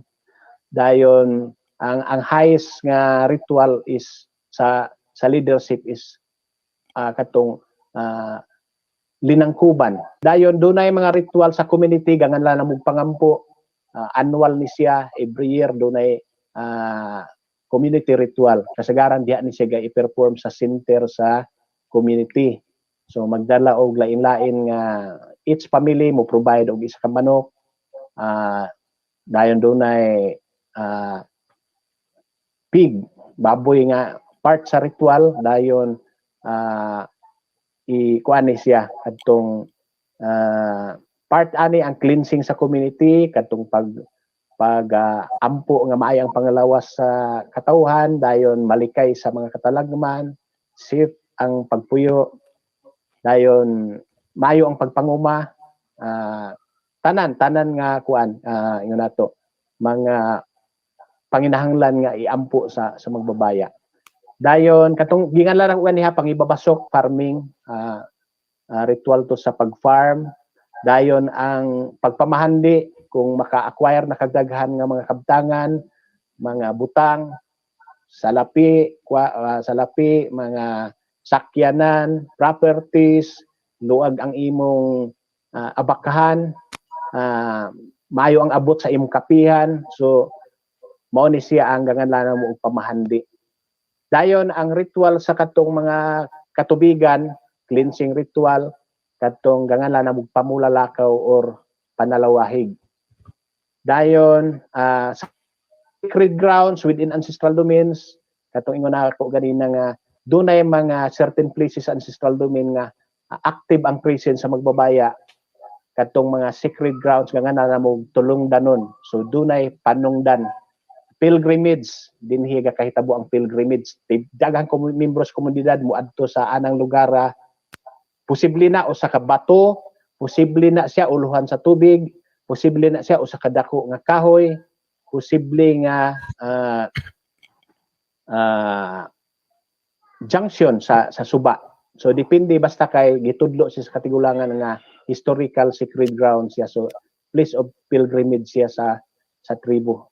Naay isa ana nga pinakakuan mo every May 1 sa kaulo sa uluhan gyud headwater sa Taguluan River sa Canayan, Malaybalay City, every May 1 dunay pilgrimage diya sa daghan kaayo nga may membro sa tribo.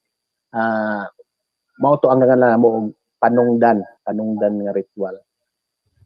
So ang uban is naay ritual sa blacksmith kaning salsalan paghimong sundang kay di man na pwede ang sa kultura dili pwede nga mogamit ka og himan nga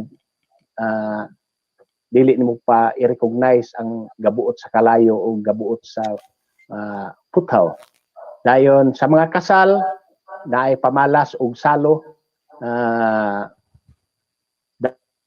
dayon kung mga involved na sa kadtong murder dunay mga hitabo na nga mga buno in panamo kag buno ay so dunay tampuda hubalagon. Daghang salamat Ama Iwag. So he mentioned so many rituals. So it is to ask permission from the magbabaya and the spirits. So even if you're also there's a ritual for agriculture, for marriage, for leadership, even for the baby when the mother gets pregnant. So they welcome the baby to the family. So with a ritual, and also for making the beaded tools, they need to make a ritual and offering for the Diwata of fire. So they really need if you acquire many treasures and wealth. So there is a ritual for wealth. So there is a ritual for water, for soil. Okay, Rata. Okay, akong audio.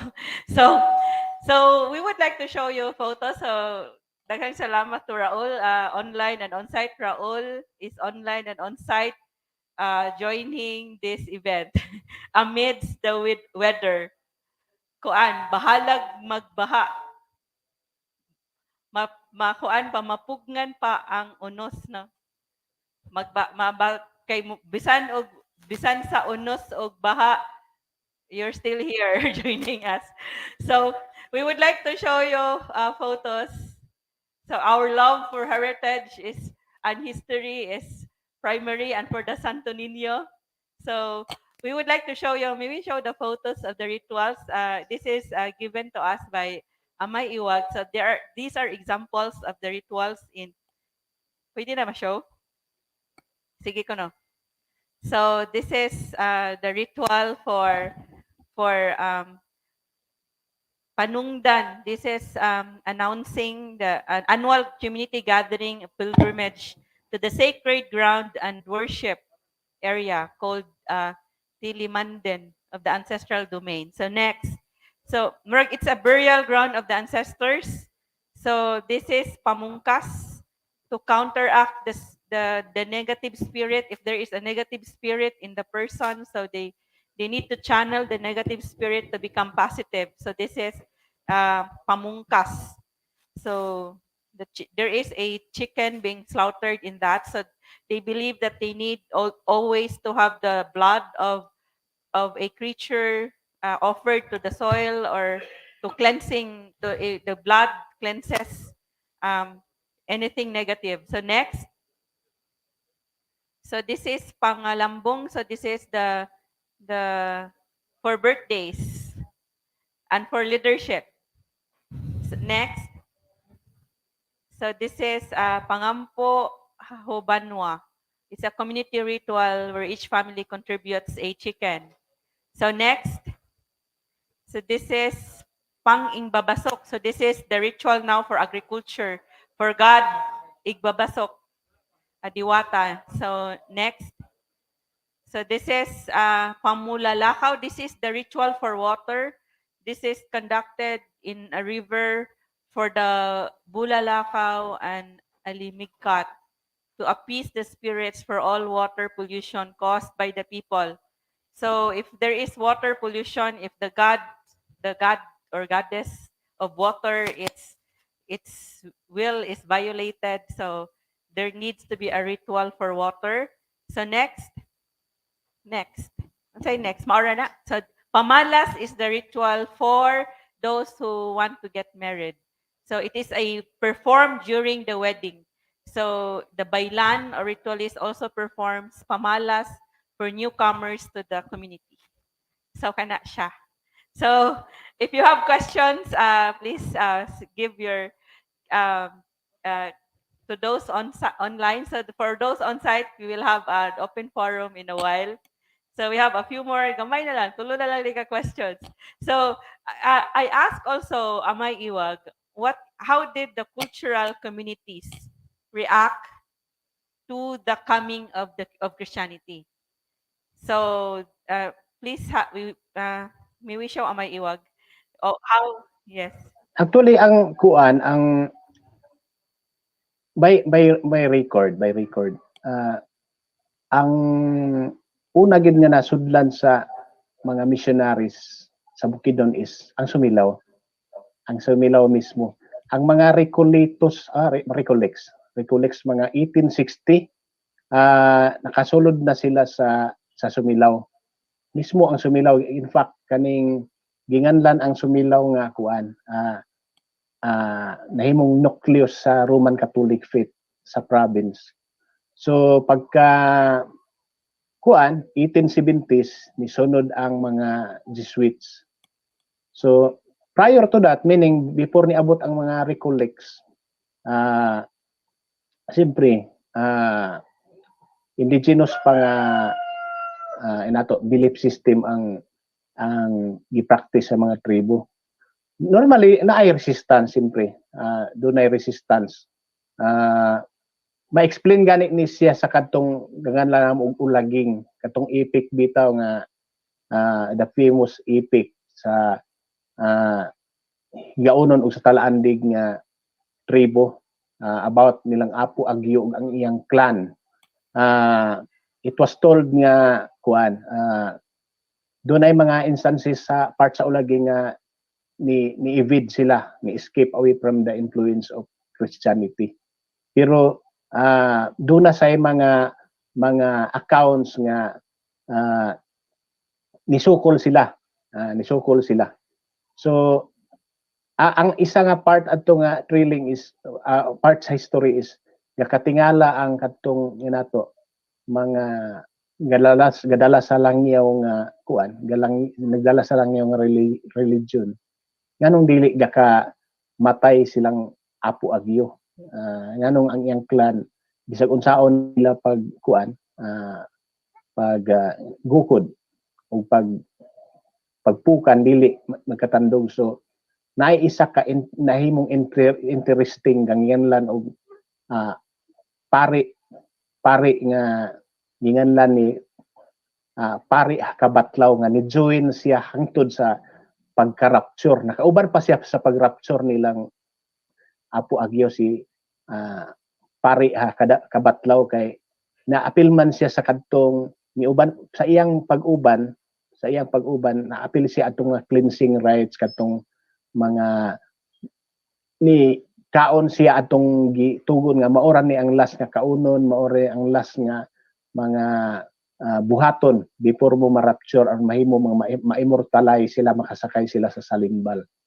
So kana siya dayon sa outside the ulaging sa katong bat-bat na history na sa katong mga uban nga leaders, dunay mga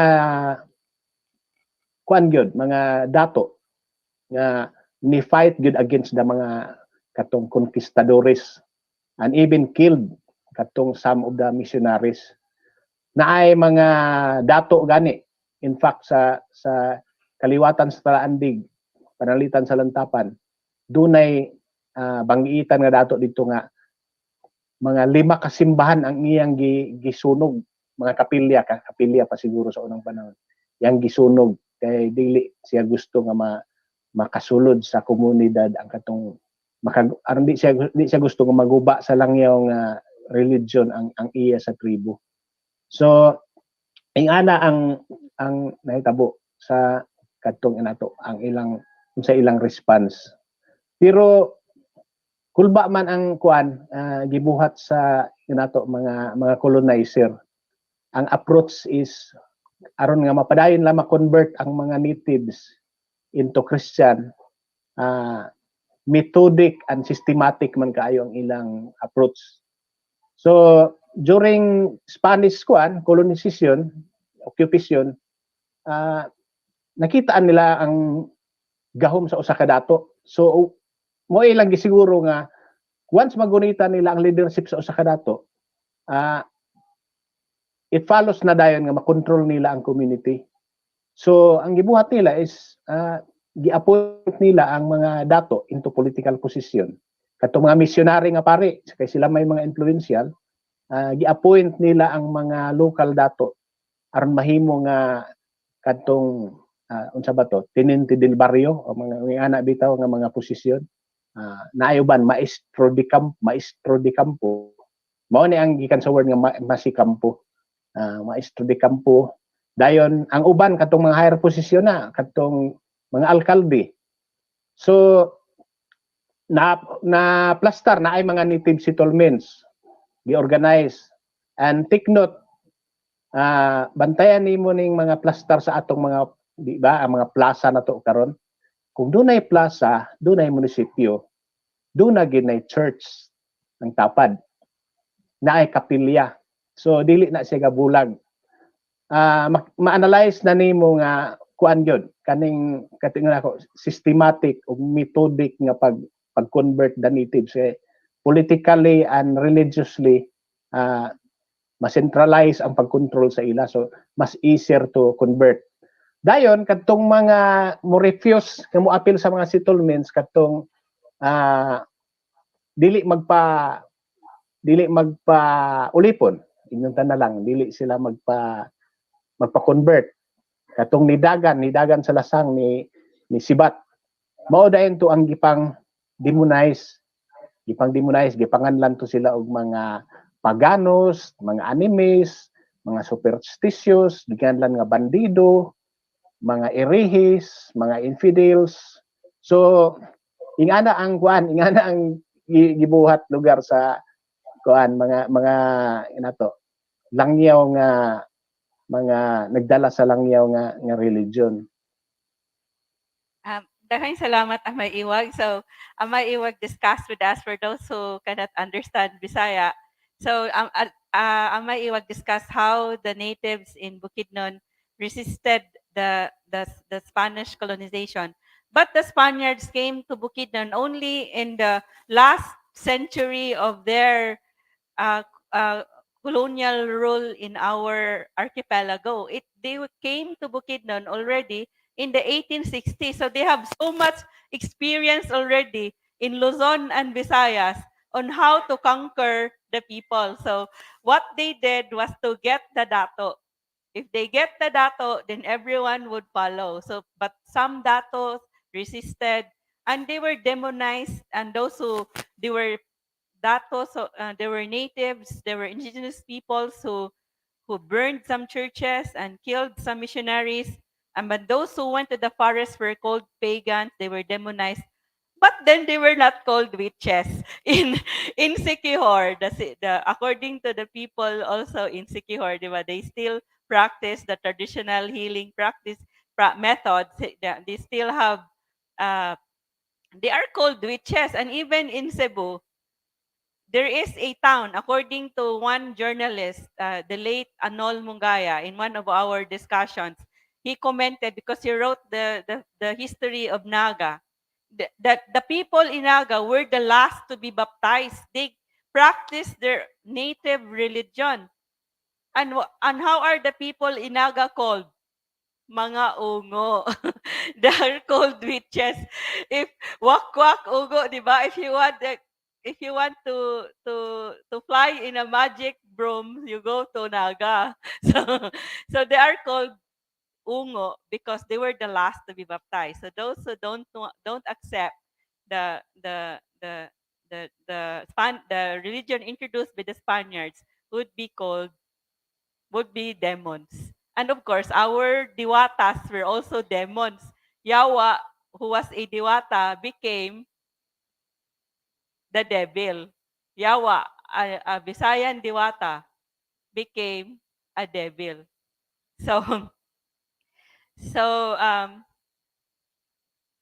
But of course, there were also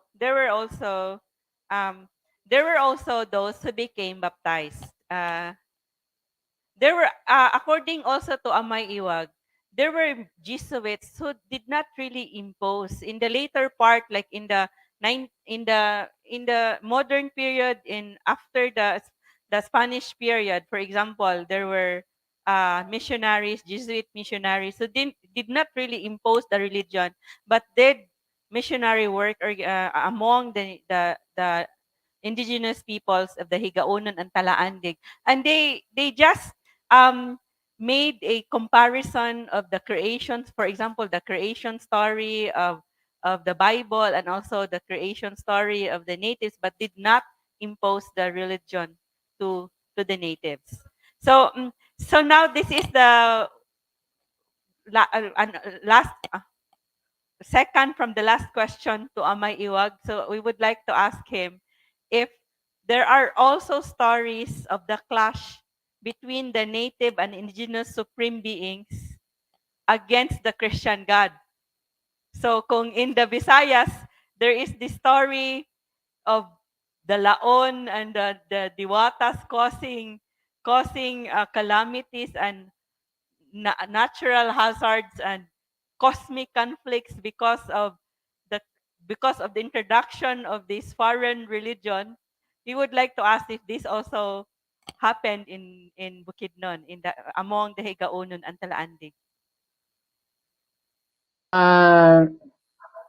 Actually kuan, kani reliable pod ni nga source, pero related siya, dili siya layo adtong imong gisutan ganina nga kuan, version sa kang Professor Borinaga ba to? Kini as interpreted by one of our respected elders, si Dato Makapukaw, Dolino Saway sa Mount Kitanglad. Ang pag-abot sa katong colonizing foreign religion, according sa iya, naka-disturb, naka-alter sa balance of creation.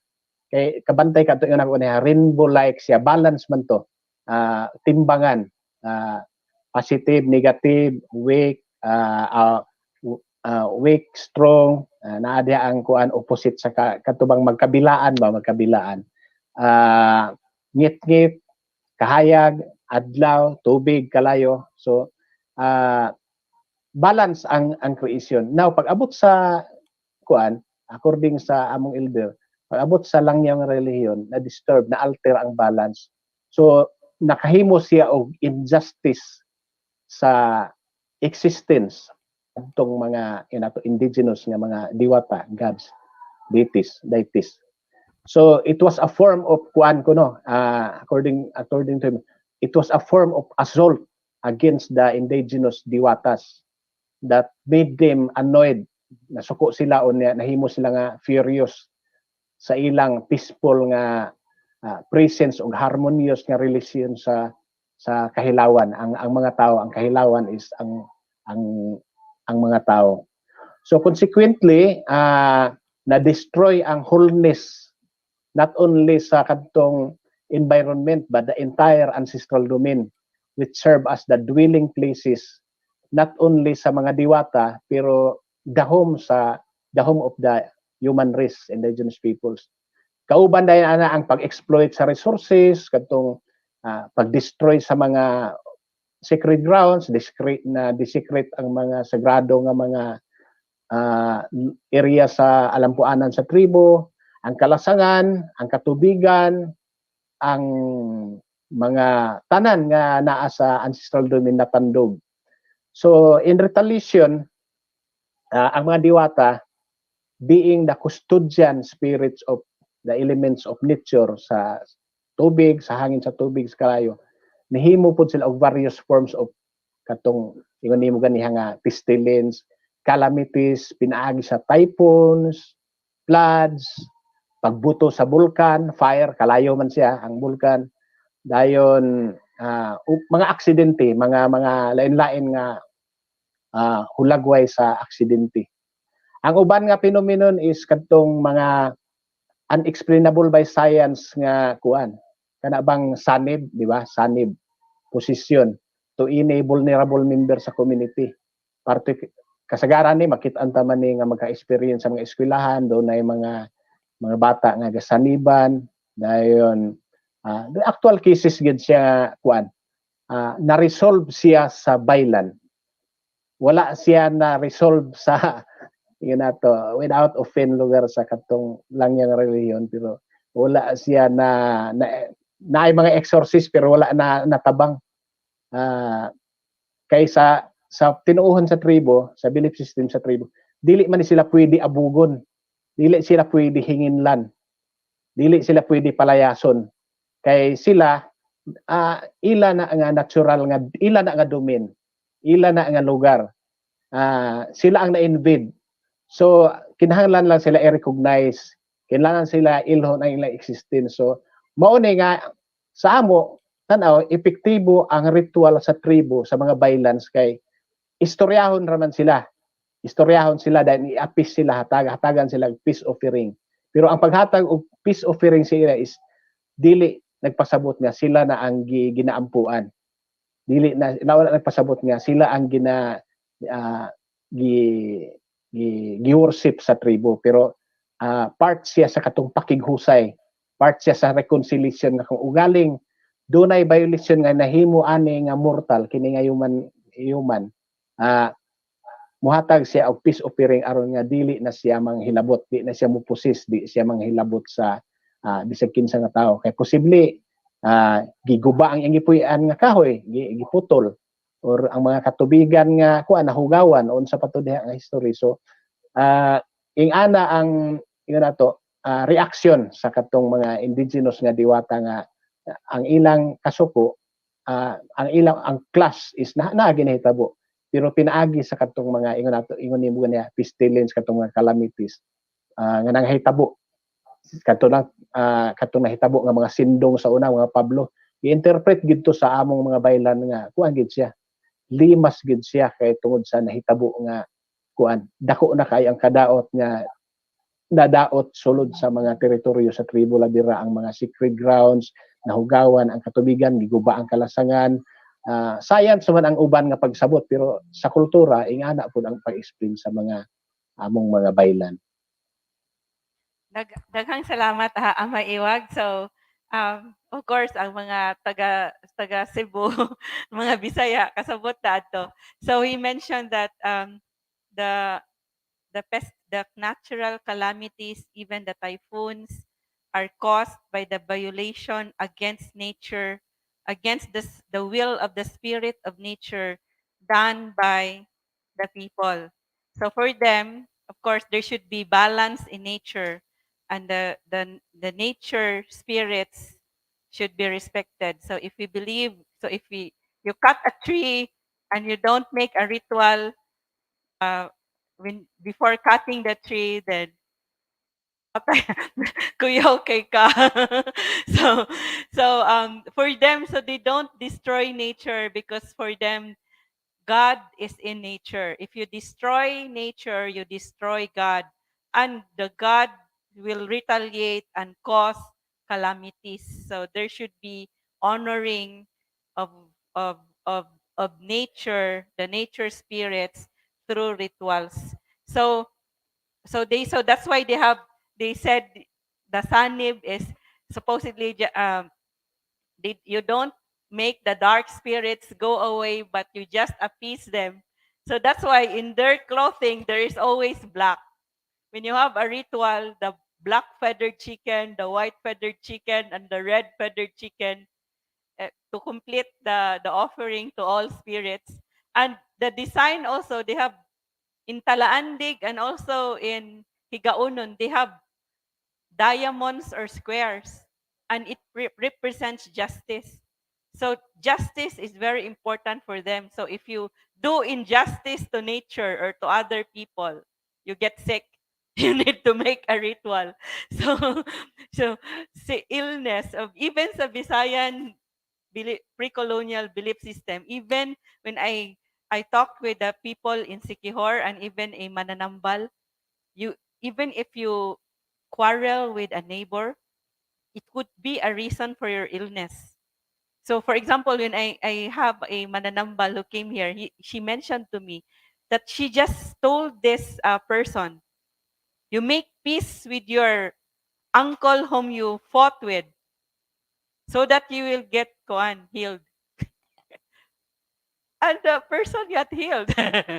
So of course, they believe it's in the Higaonon-Talaandig, they believe that there are 7 spirits in the body, and then if one spirit would, there is something that if it would go out of your body, they need to.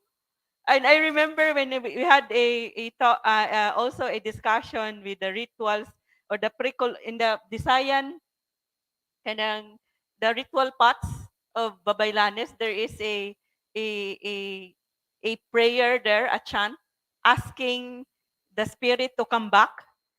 So they believe that you get sick when your spirit would go out. So they need to have a ritual so that the spirit would go back. So, sure of that si Dr. George. So what is that? Audio ni Kwan? In front apparently of a baliti tree, because that was a sort of portal man padung sa other world. So they conducted this pag-uli ritual to ask that the Diwatas or the spirit of those who got sick or dying, they be returned. So that was the name, pag-uli ritual. Pag-uli ritual. So that ritual happened even before the Spaniards came. It's still being done among the Higaonon and Talaandig communities. So our last question for Dr. George is regarding. So he discussed about the 1600 revolt by Tamblot and Bangkao, and then so we would like to ask him regarding this 𝗷𝗫𝗄𝗎 movement in the 1800s in the Visayas, and also the Sto.Niño and Virgin Mary devotions in the 1800s also. Okay, so earlier I described na kato na defeat man ang mga Diwatas in the Tamblot and Bangkao revolts. So what happened afterwards is actually wala nawala ang mga Diwata. So as Datu Amay had mentioned about the case of the Talaandig, kay diba, it's about harmonious relations nga ang mga Diwata nila kay ilalang iapis, ilang istoryahan, but because they were already native to that place, so dili gud sila mapapahawa by, for instance, Christianity. So it's the same with the Visayas. Mawala ang Diwata. What happened was, nausab lang ang mga pangalan. Dili na sila tawagon nga Diwata, for instance, but mga giants or mga engkanto, di ba? These are still familiar nga terms na to engkanto, nga kanang mga naas mga kahoy, naas nature, kay mananghidta. But we could argue nga these were the precolonial Diwatas nga mag-rebrand in order to accommodate ang atong precolonial nga religions. So what happened to figures like Laon or Makapatag? So ang records would suggest nga they were just renamed, dili na Diwata but as giants. So for instance, in Eastern Samar, there is still a folk hero called Makaandog. Nga pare-pareha pod sa Agyo nga epic in the Talaandig case. Nga it's a clan, it's an entire family, pero they are conceived as giants, and not only giants but ancestor giants. Nga ila po nitong mga apuhan or mga apoy. Ang ilang mga bones are found in caves, found in islets. So mo kuan dito sa folklore in Eastern Samar, for instance, nga ila tong mga ninuno, pero ang mga tulaan ko no, ang mga bones kay very very large. So we could argue nga Makaandog was another term for Makapatag, kay Makandog or Makandok was one of these Diwatas mentioned in the records. So very similar in description, nga war-related Diwata. They were also engaged in farming, fishing, or raiding. So in the folklore or in the local nga narratives, nagapon sila pero lain lang ang label. Just like in Leyte, for instance, ang Linog, or Linog at that time in early Spanish period, kay it's now referred to as a giant named Ino or Inok, who was a strong giant that was the cause of earthquakes. And in the 𝗷𝗫𝗄𝗎 movement, so this was discussed in part in the previous webinar. So related po siya sa 𝗕𝗺𝗆𝗵𝘆 movement in Negros nga na ay links to Panay. But in the case of Samar and Leyte, kay very similar to the Tamblot-Bangkao revolt. So there were leaders who claimed to be godlike. So mo to nga gitawag sila nga Diyos-Diyos kay murag fake gods kuno to according to the missionaries. So these were murag heretical movements but naay political aspect to it. So there were also leaders who claimed nga sila kuno ang king. So diba just like in the case of Bangkao, nga siya kuno mupuli, he would replace the Spanish king. So this prophecy or this aspect continued on in these movements nga nusaad sila nga ila kunong i-replace ang Spaniards with a more satisfying, more better nga government and better nga religion. And they had these local leaders who were either mga laki or katugapon, mga babaylan type figures. And in their prayers, what's interesting is that naanay mixture of the different nga mga types of deities. There is now mention of a Sto.Niño-like figure, a Virgin Mary type nga figure, and then there is still mention of mga environmental spirits and the ancestors in their mga orasyon. Diba? This is what we call ang katong 𝗕𝗏𝗏 nila nga it's a mix of Latin and na ay Visayan words. So it's a mixture between the indigenous and the Christian. So in my slides, I have here some mga images and May also show the slides. ang mga points that can be highlighted. So in the case of Panay, for instance, the Panay Bukidnon, so magkatutubo gyapon ni sila dito sa interior part of Panay, they have what's called the Santo-Niño. And if you look at the description, it's a deity of good graces. So it's very similar to the Sto.Niño. So we could say nga mo na niyang part of the localization of the Christian deities or Christian figures. And in the case of Samar and Leyte, kato na ay prophecy of a new king, a Visayan king na dili na Spanish king.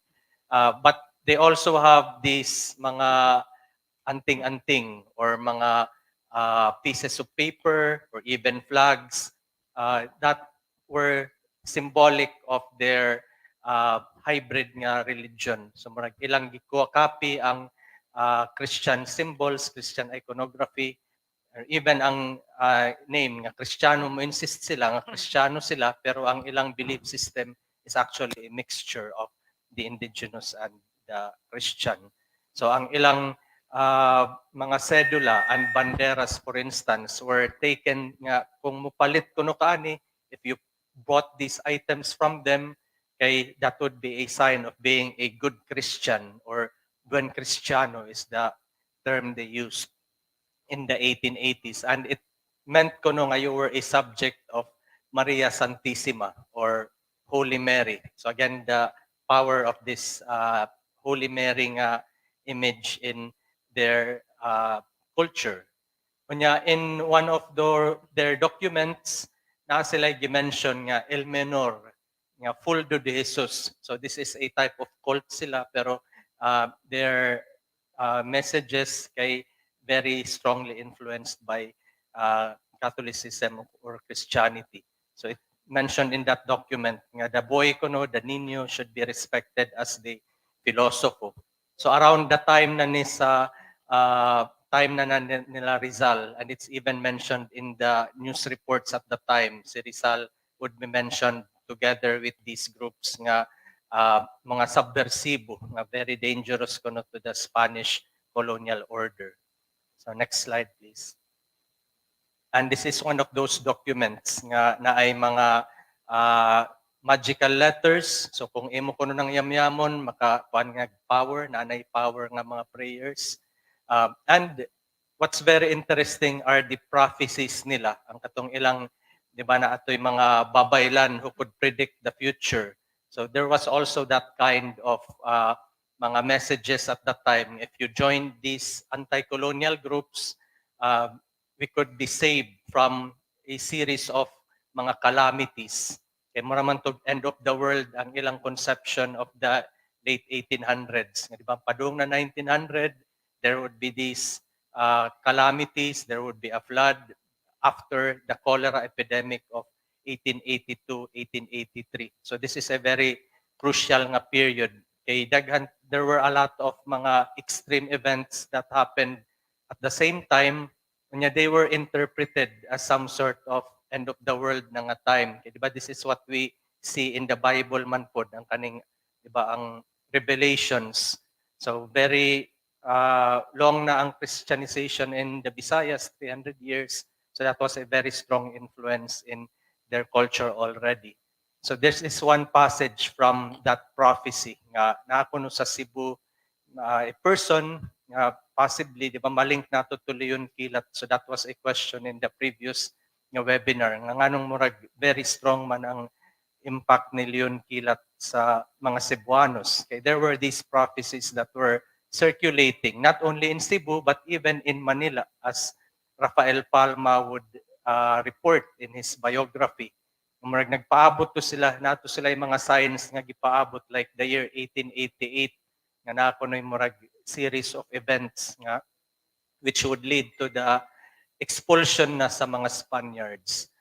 So kato ang mga grievances nga ilang gisite, ang abuses of the Spaniards towards the poor, nya kato nga ilang promise that if you joined our group, you bought our anting-anting, kay murag masave mo sa kaning mga kalamidad. And what's more interesting is that they also predicted a coming revolution. So this is evident even in Rizal's novels. So nanagud to'y murag mga rumors nga naay mo abot nga dakong kagubot.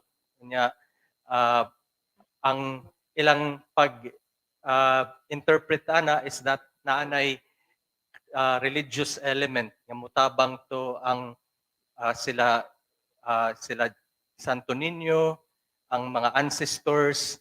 So, but this is again a mixture na between the precolonial religion and the Christian religion. So kato nga these groups were promising protection and guidance towards that new age nga ilang gi-predict if by joining this movement. Pero that was suppressed in 1890, but it's possible nga natoy influence on the 𝗕𝗺𝗃𝗏𝗏 movement and the events of 1898. So next slide, please. So in the Pulahan movement in Leyte, we can see again that influence of the mother and child imagery or iconography in the Pulahan movement, which was a successor movement to the Diyos-Diyos movement. So si Papa Faustino Ablen, ang katong Pulahan nga Santo Papa sa Leyte. So sa Samar, it was Papa Pablo Bulan. Very familiar ang sa Negros. I think you've heard of the name si Papa, kinsa to ang sa Negros, si Papa 𝗕𝗺𝗃𝗏𝗏. So mo to nga mga, di ba, local churches, ilan ang gi-appropriate ang church nga structure na sila kaugalingon nga Bisaya nga Santo Papa. Pero take note of this statement sa mga letters nga distributed by Papa Faustino in Leyte. So siya kuno si Senior Jesus, unya ang iyang anak nga either si Benedicta or Rosa. So apparently these were the same person ang kanang naa sa picture at the bottom. Was a babaylan type figure, high priestess who maintained the courage and purpose of the band, unya great leadership abilities, unya said to be the brains behind the movement. So ba malink gyapon nato to the babaylanes nga very influential nga mga figures. Pero ang according to the Americans, ang claim ni Papa Ablen nga makig-communicate kuno siya with his daughter who the Pulahanes saw as the Virgin Mary. So that's ang ilang communication was Señor Jesus y Maria. They called for united cooperation against the government of the United States. Diba, anti-colonial movement siya, pero naagyapoy religious element. Kanya kaninga mother-child nga narrative is very prominent in the Pulahan movement of 1902 to 1907. So Pulahan movement na apod na diri sa Cebu, di ba? Ang katong sila Quintin and Andoy Tabal. So the Tabal brothers, napato sila isa pa kaigsuon nga namatay earlier. Tabal, So, si Tabal, so Quintin. these are related. Ang Pabaylan movement in Negros led by Papa Isyo, ang Pulahan movement in Cebu, Pulahan movement in Samar, Leyte, even in Bohol na apod to ikuan nga linked to the 𝗘𝗺𝗃 movement po nga that was mentioned by Ma'am Agripina earlier. So daghang salamat, Dr. George. So we know so much already. Don't know about this in the past because we really don't know our local history. So we don't know Visayas history. There is actually a relationship between even if Leon Kilat was in Negros and it was already prophesied that there would be someone who would come to Cebu by the Babaylanes. So, and of course, even if Leon Kilat was born in Bakong, his descendants would say he was born. I mean, his father was from Karkar. His grandmother was a native of Karkar because his grandfather his grandfather was a pure Spanish, married a Karkaranon, and his father went to Negros. There were two brothers who went to Negros. One went to Gihulngan, and the father of Leon Kilat went to Bakong. So we are all our history in the Visayas is it's connected.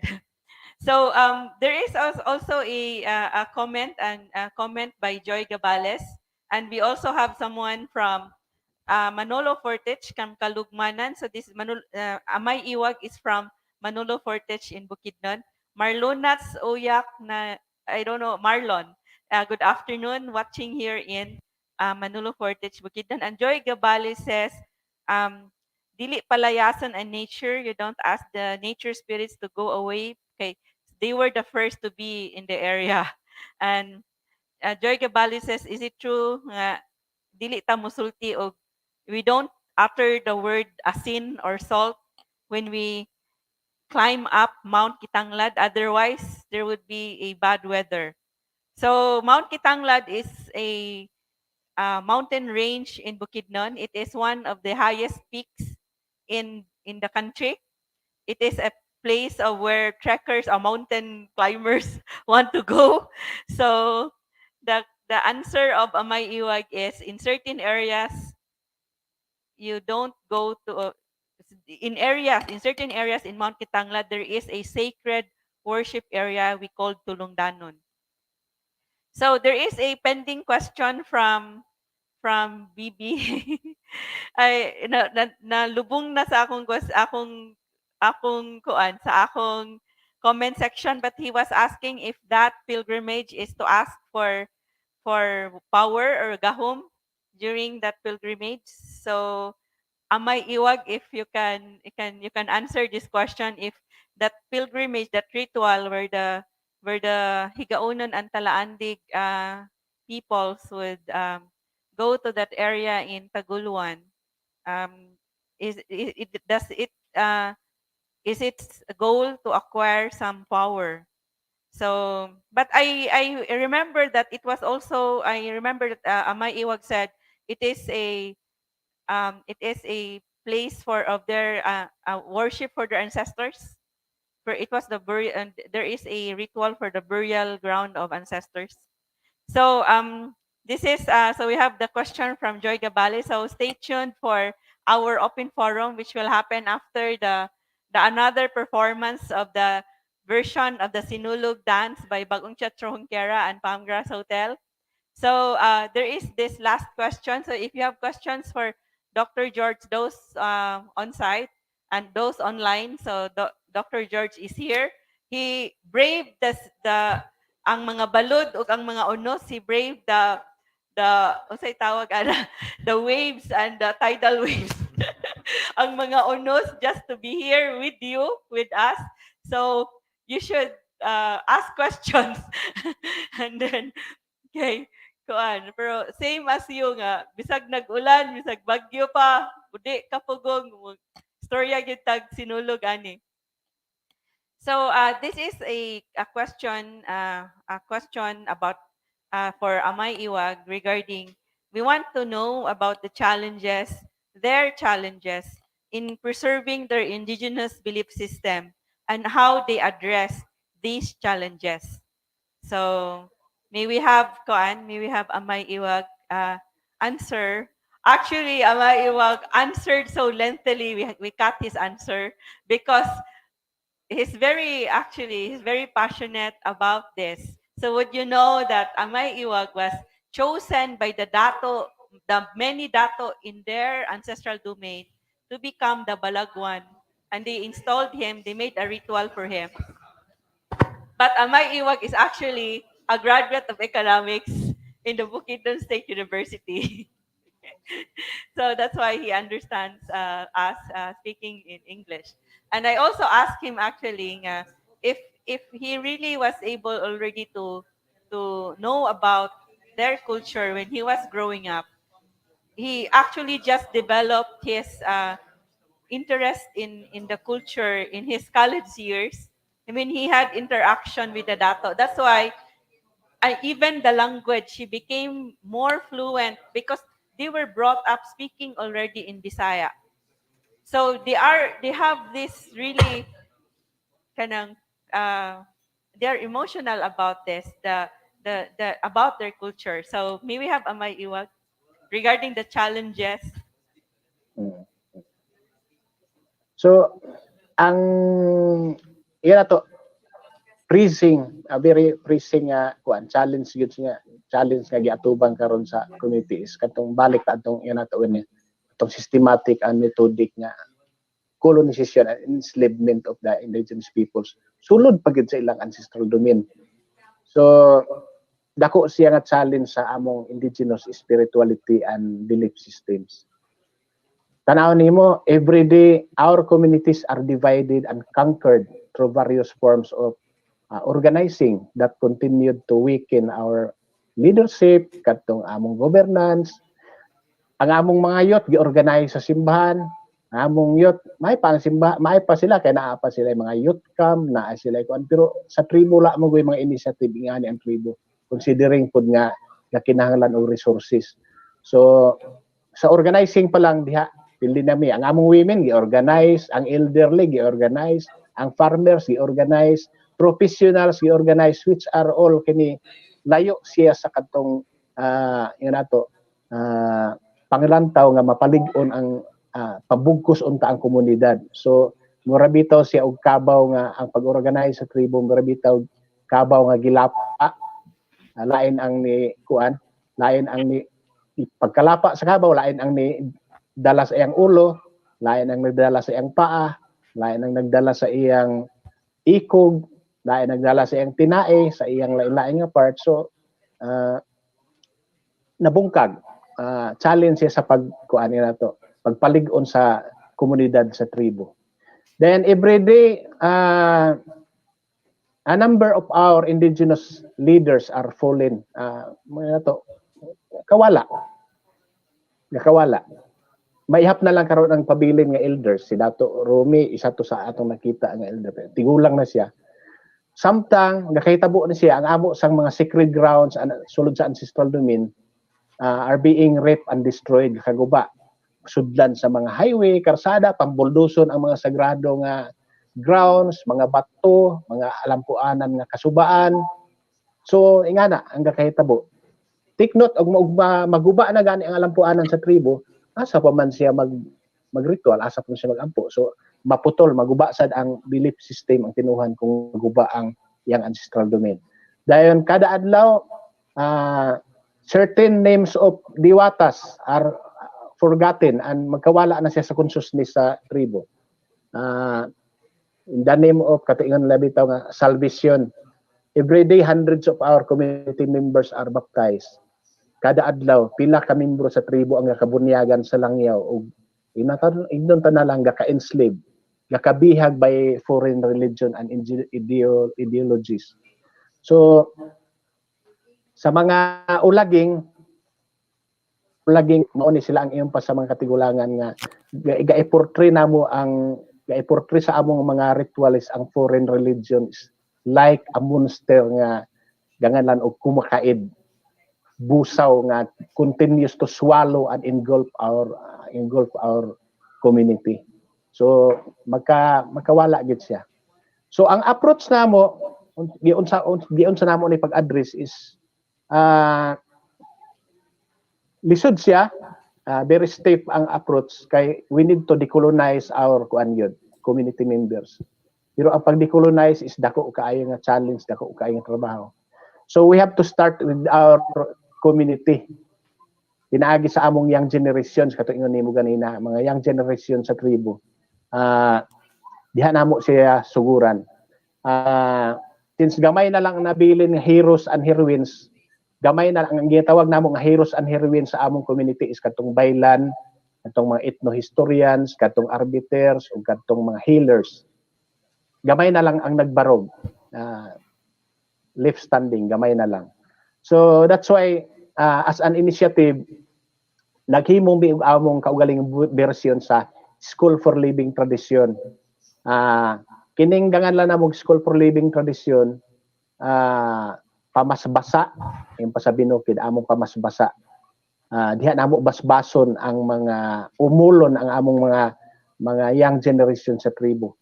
So it was pioneered kini nga project, it was pioneered by Talaandig community in Lantapan, Bukidnon, and is now i-duplicate namo ni, implemented na po din sa barangay Tikala. So soon will be hinaot, God willing, makatukod ta puhon unta unaay mga maka-support sa ato, katukod ta sa Palaopao-Kulaman. So it is in this program nga ang among mga children, mga young members sa tribo are reoriented and gito na tudluan sila sa mga customs and traditions sa among tribo.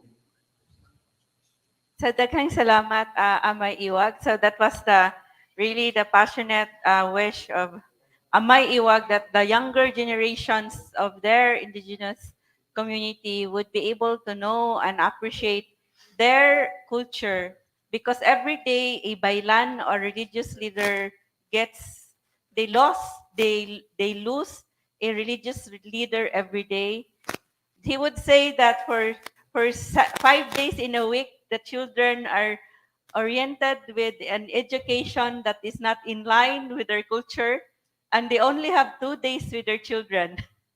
And so that's why they have this School of Living Tradition where they also teach the children. So, but he said, I was asking him, would you include also like TikTok or videos or any visual aids for the children? Like, because I was asking him, is there a book or something? They don't have printed materials yet regarding their culture, even the history. So even the history of the history of the indigenous community is chanted. So when I went to but it's not academic, it is chanted. So when I went to Bukidnon and interviewed, the Amay Iwag told me to go to the only Dato Kobe. Can we show Dato Rumi? He's already 60 years old and he's the only one who can do the wala ni mo makuan, ma-download?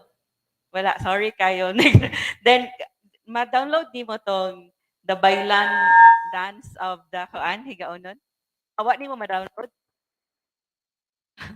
Download today. So we will show you later. Actually, they have also a Baylan dance and ritual that they would dancing is really part of the of rituals.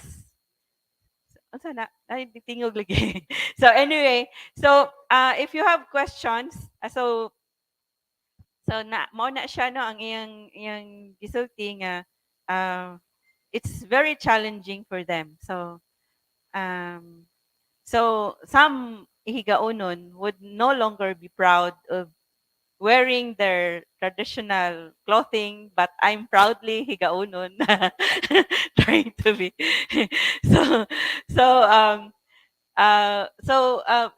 so that is their challenge. I would actually see some posts that some even the one we interviewed regarding tattoos, that they do not anymore want, some indigenous people don't want to be known to be part of that indigenous community. So they are, maybe this is because of the demonization, as said by Amay Iwag. So, but of course, the Catholic religion or Christian religion now advocates for its program is ecumenism and interfaith, and Christianity does not impose the belief system among other peoples. So we would now be prepared for our trivia quiz with exciting prizes, and also for your questions. We would now, so we have Nonoy Castillon. So before our bagong 𝗕𝗺𝗺𝗃𝗃 will dance, so Nonoy Castillon of Cebu is here right now. Is he in on site, or Nonoy? Hello. Maayad ha anlaw. Gabiin na ay daluman na, maayad ha daluman. Then si Ellen is asking, so this could be answered by Dr. 𝗕𝗺𝗺𝗃𝗃. So Ellen is a tour guide, one of the most active tour guides, and she is from Canlaon. So she is asking, is Laon, ay gahi man gid, Laon, gahi man ta, mga Bisaya gahi gyud, Laon. Is Laon the highest deity among all Diwatas? Can we show Dr. George? In the account ni 𝗚𝗏𝗏 kay he mentions that Malaon was the greatest Diwata, but then he also mentions nga si Makapatag was also the greatest Diwata. So apparently parang I think equal ang view sa ila, di ba? Mother and child, so pare-pareha siguro ang, that's at least that's my interpretation. But there's also another version nga na-encounter ni 𝗚𝗏𝗏 nga Malaon could be interchangeable nga name with Makapatag. So when they want to instill fear, so kung gusto nila hadlokon siguro ang bata or something, they mention the name of Makapatag, pero ang alternative name was Malaon. So my understanding is that Makapatag was the masculine aspect, Malaon was the feminine or motherly aspect of a certain Diwata. Pero in other accounts or in other communities nga na-encounter ni 𝗚𝗏𝗏, and then also si Chirino kay lahi, mother and son. So Makapatag as the son of Laon in Chirino, Makapatag as the son of Malaon in 𝗚𝗏𝗏, 1668. So how about Kaptan? Kaptan, at least in my interpretation, is a Western Visayan version of Kapatag. Okay, very similar ang description. So in Chirino, for instance, Makapatag or Kapatag was a god who when he went down from heaven kuno kay he stayed in Humunhun. Pero in Ilocano's study from the Panay Bukidnon, kay si Kaptan was a god who went down from heaven, nya munaog siya sa 𝗵𝗂𝗎 Island, 𝗵𝗂𝗎 Mountain day in Panay. So if you look at the map earlier I showed, tanaw nimo ang path sa Typhoon Yolanda, niagig Humunhun, nya niagi og Panay, very close to 𝗵𝗂𝗎 Mountain. So could argue nga, di ba kanang frequent nga very strong typhoon linked to these Diwatas, Kapatag or Makapatag in Ibabaw or ancient Eastern Samar and Northern Samar. Pero sa Western Visayas, lahi ang ilang version. It's Kaptan. So a bit like Linok or Linog sa lain-lain chronicles, or Makandok sa 𝗬𝗏𝗏𝗃, Makandog in the atong giant nga culture hero in contemporary or 20th century nga Eastern Samar. So very slight variations in the spelling pero associated with similar hazards like Laon, Malaon, Inilaon sa Kanlaon. Daghang salamat, Dr. George, for answering extensively the question from our tour guide from Kanlaon, from the god Laon.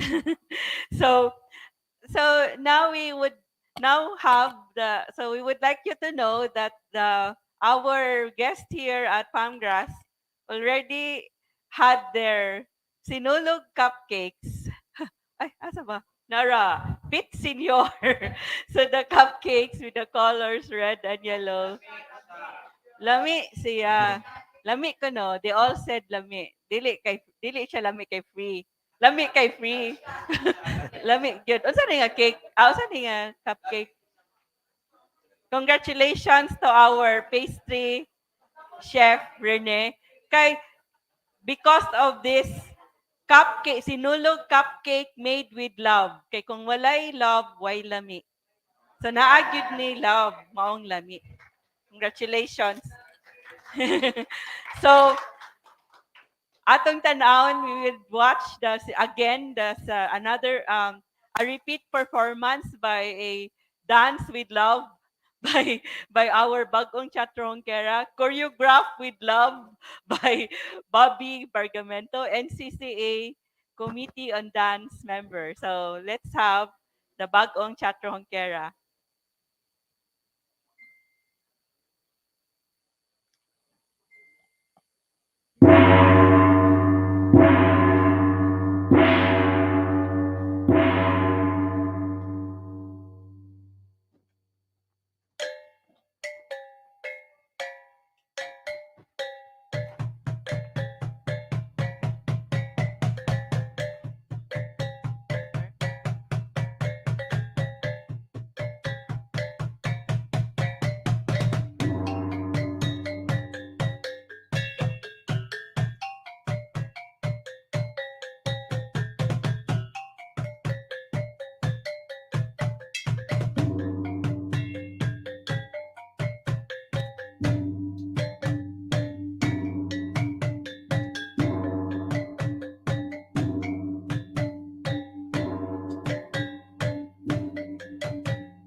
𝗕𝗺𝗺.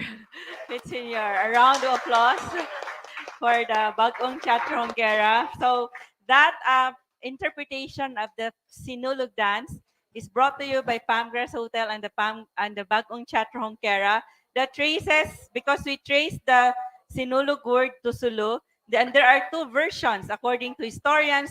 There are two versions of the Sinulog: the candle vendor Sinulog and the war dance Sinulog. And the candle vendor Sinulog has roots in the precolonial Cebu ritual of the Babaylan. So you would see our Babaylan ritual in the first part of that dance. And the war dance Sinulog has roots in the martial arts dances of Sulu. That's why you also saw Pangalay steps and also Kuntao steps in that dance. So the Pangalay is a traditional martial arts and meditation dance of the Tausug of Sulu, and Tausug Kuntao is the sacred strike or a deadly traditional martial arts dance. And of course, you saw them using the arnes, the Cebuano martial arts.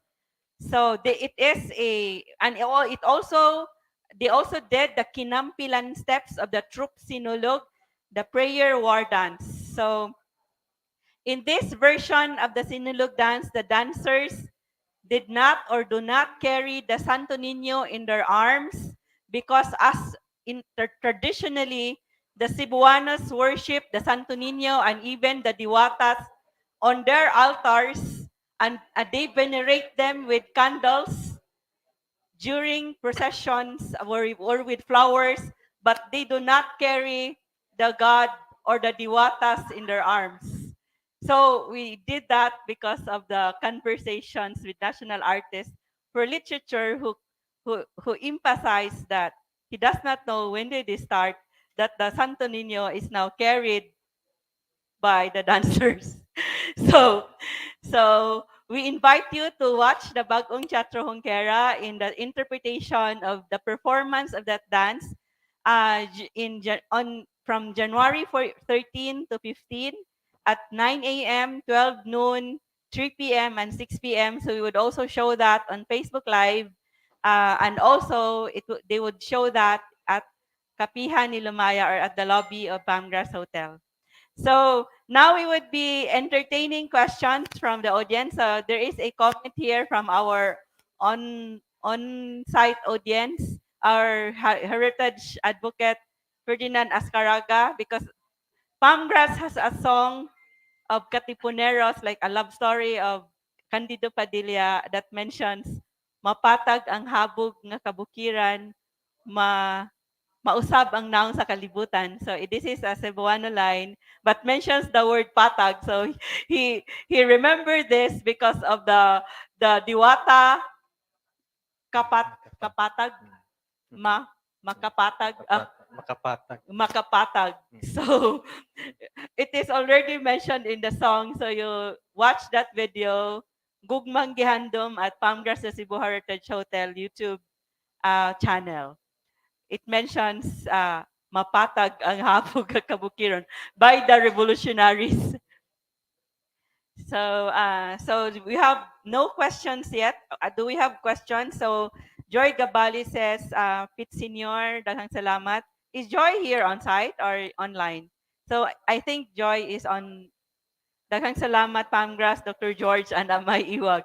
So do you have questions? We would like to ask the on-site audience to have, may we have the camera for them? Asa ang camera? Asa ang microphone? Asa na? Dire siya? Asa siya mag-mic? Dire ang mic? Asa man? Dire ang mic para makita nila ang Sto.Niño. Ibalhin lang ng mic. So, dire ka mag-answer. So, please go to the microphone. Baliha ko, no? Facing the microphone. Facing the camera. So, bali ang mic. Bali siya. So, please go to the microphone. Yes. So, obviously, this is for Dr. George. Or for... May we have Dr. George also? Walay suga. I just want to make a comment Oh, ibalhin ang Regarding suga ko no kuan. the dancing steps Ayan. of Bukidnon, because Ibalhin I dito was because able to talk with one of the leaders outlet. in Pasugong, an ex-mayor, and she said that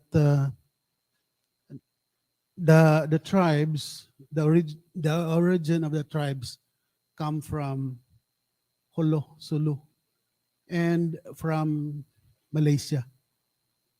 So makita nimo ang relationship sa katong ilang stepping ba. Yeah, another thing is kaning bag-ong sinulog dili naman ni siya mo'y original gud kay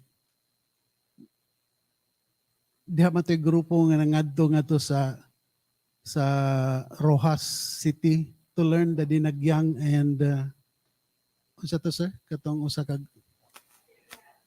Ati-atihan. ati-atihan. Ati-atihan. Ang ilang gi-adapt ang dance steps ra Sa ati-atihan. sa ati-atihan. Nya katong hugaw-hugaw wala na to'y labot. Wala di nagsugod na primero dire ra gyud na eskolon. Mingaw pa kay sa una. Hangtod karon dako na kayo nga celebration. Thank you. Daghang salamat. So your name again is Nonoy Castillon. Sige, thank you. Daghang salamat, Nonoy. So, do you have another question from on site? Because there is no question online. So, naay question online. Do you have questions online? Wala? Wala. Ikaw, you have a question. So, we have a question from, introduce your name. So, my name is Francis in Venezuela, an inspired fashion designer na kuan siya na ay advocacy about Cebuano culture and heritage. So, naki-question, sir, do you know 𝗏𝗏Niño, right? Kuan si 𝗏𝗏Niño kay kuan siya na precolonial encounter ni 𝗏𝗏Niño? That's at least that's the narrative that we see online or in other mga ethnologists. Pero I would argue nga it's a colonial na nga adaptation of the 𝗏𝗏Niño because by the name itself, 𝗏𝗏Niño, sounds very similar to the 𝗏𝗏Niño. So that would be my take. It's not pre-colonial, but an appropriation from the 𝗏𝗏Niño in among the Panay Bukidnon. Okay. Daghang salamat. So, it's not really pre-colonial, but they adapted it. You mentioned it in the mga 1800s. It's Hokano who recorded it in the, I think, 1950s or 60s. 1950s na. So he documented the names of the deities, and that was one of the names that they encountered, 𝗏𝗏Niño. Pero ang description, deity of good graces. So very, very similar to the 𝗏𝗏Niño and of it being a provider. So do we have other questions from our on-site audience? Wala na pa? Okay, magkuha na ta, trivia quiz, your favorite part.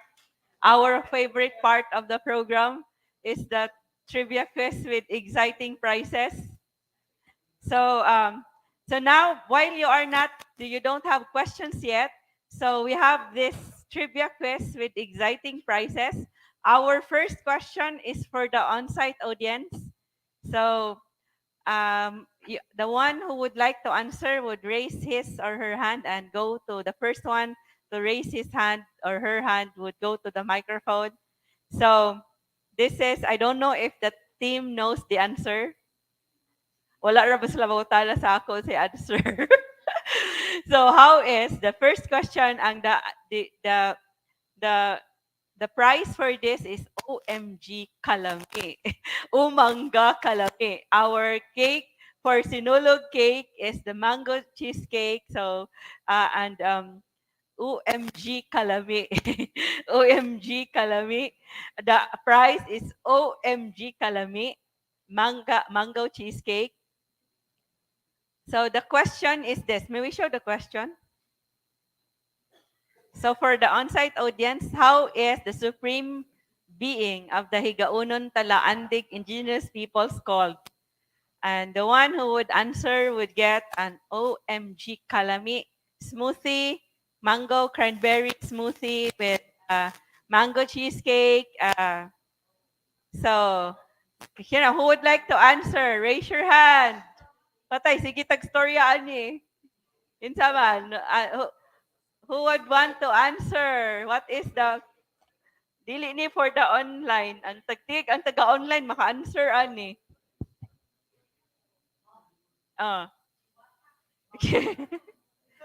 Pit Senior. So, Amay Iwag says, salamat 𝗘𝗺𝗺. You go to the microphone. You go to the microphone. You show. Magbabaya. Congratulations to Nonoy Castillon for knowing the answer. And how did you know? Because you listened or you already know? So they told you nga magbabaya ang Supreme Being. So salamat na magbabaya. Nonoy Castillon knows the answer.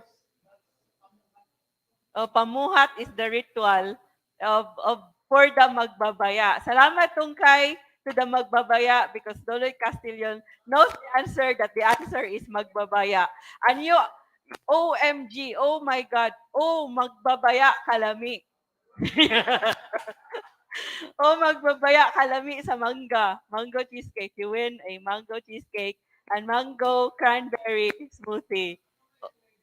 Claim nimo i-claim nimo sa kapihan ni Lumaya pero isulti pa nimo sa staff sa team. The next question is for the online audience who are not on site. In case there are no correct answers from the online audience, if no one online would answer, then the on-site audience have a chance to answer the question. So the next question's prize is our cocktail of the month, Pretty Tip. Pretty Tip, our cocktail of the month. It has, I don't know, alcohol na ani. You will dance the sinulog. You will dance the Pretty Tip when you taste this, when you drink this. Pretty Tip, pero mabarag lang ka gamay. Di, okay ra kung gamay ra. Mga 10 ml right alcohol ani. Vodka man tingali. So, and fruit liquors, and it has orange, fresh orange. So, what is the date of the first procession of the 𝗏𝗏𝗏? Kay bawo na mo tanan ani. Ako'y disultian ni on-site, online audience ang mo answer. The on-site audience already knows. I already asked this question. What is the date of the first procession of the 𝗏𝗏𝗏 done, made by the Spaniards from the ship to the makeshift chapel? So, Danny Montenejo says, Pit Senior sa tanang participants. So, hala, kisa ba'y nauna ani? Ha? Ha? Si Ferdy kay Hall of Famer naman eh. Sige naman ni Kadaog. Si Rodora, did you already win before? Is Rodora online? Not on site. Did she already win? Wala pa? Wala pa. Kung Ferdy, let's give chance to Rodora. Kay Hall of Famer naman ni si Ferdy Aparticio. So the correct answer is May 15, 1565. Congratulations to Rodora 𝗘𝗺𝗺 for knowing the answer that the first procession made by the Spaniards after finding the Holy Child image, they made a procession of it on May 15, 1565. So the next question, so you get ready with your internet connection because this would be answered by the on-site and online audience, but you would all answer at the comment section of the Facebook Live event. Do you have internet right now? Naa? Hinay? Dire mo connected? Wala? Data? Or sa dire connected? Oh. So dili ang dili nga kusog nga internet gi-monopolize sa live. so this is The prize for this is the wellness treatment of the month. This is a prize for those who are tired of walking around and dancing the sinulog and joining the profession. After joining the procession, you get the wellness treatment of the month by the 𝗓𝗲cie native massage. You also get a healing prayer and orasyon during that massage. And this is hilot sa ulo ug likod, with also free hilot sa tiil. It's just a whole body massage. Free hilot sa tiil, ulo ug likod. So this is the question. And very important is our babaylan therapist who will invoke a prayer for you during that massage. So, name one leader of the religious revolts in the Visayas in the Spanish period. So if you listen to the discussion of Dr. 𝗕𝗺𝗺𝗵𝘆, you would be able to answer this. So you would answer through the comment section of wala kinsa yung nakauna. Wala. Pwede ra. Spanish period si Papa Isyo. Kini may sakto. Si Papa Isyo. Okay ra gyapon eh. Pero mas nauna. Okay ra. Kinsa yung nauna? Si just who was the first to answer? Ang sakto ra gyapon eh. Ang 𝗔𝗺𝗆𝗴. Spanish period banita na no? Period. So we have doctor, we consulted our resource person on about the revolts in the Visayas. So there are answers from Lindy answering tamblot, Rodora says tamblot, Dani says tablot, kulang og M. Mervin says kaptan. So kisay first nag-answer. Of course, these are all correct answers. Tamblot, Papa Isyo is correct. 𝗔𝗺𝗆𝗴 is correct. But who was the first to answer? Kisay first diha, Kobe, sa imong kuan? Ha? Ferdinand Azcaraga was the first to answer. 𝗔𝗺𝗆𝗴. Congratulations to Ferdinand Azcaraga. Iya ko nung iya ko nung kay Hall of Famer man sa si Ferdinand Azcaraga. He always wins in our trivia quiz. So he would give chance to others. And who was the first? Who was the next? Michelle and Angeli Elep. Present. Congratulations. Tour guide sad. Congratulations to our tour guide. So when you tour your tourists, you will be, when you go to Bohol, you would be able to tell them that one leader in the Bohol revolt against the Spaniards is Tamblot, a babaylan. So Mervin says Captain is not a leader of a revolt, but a Diwata.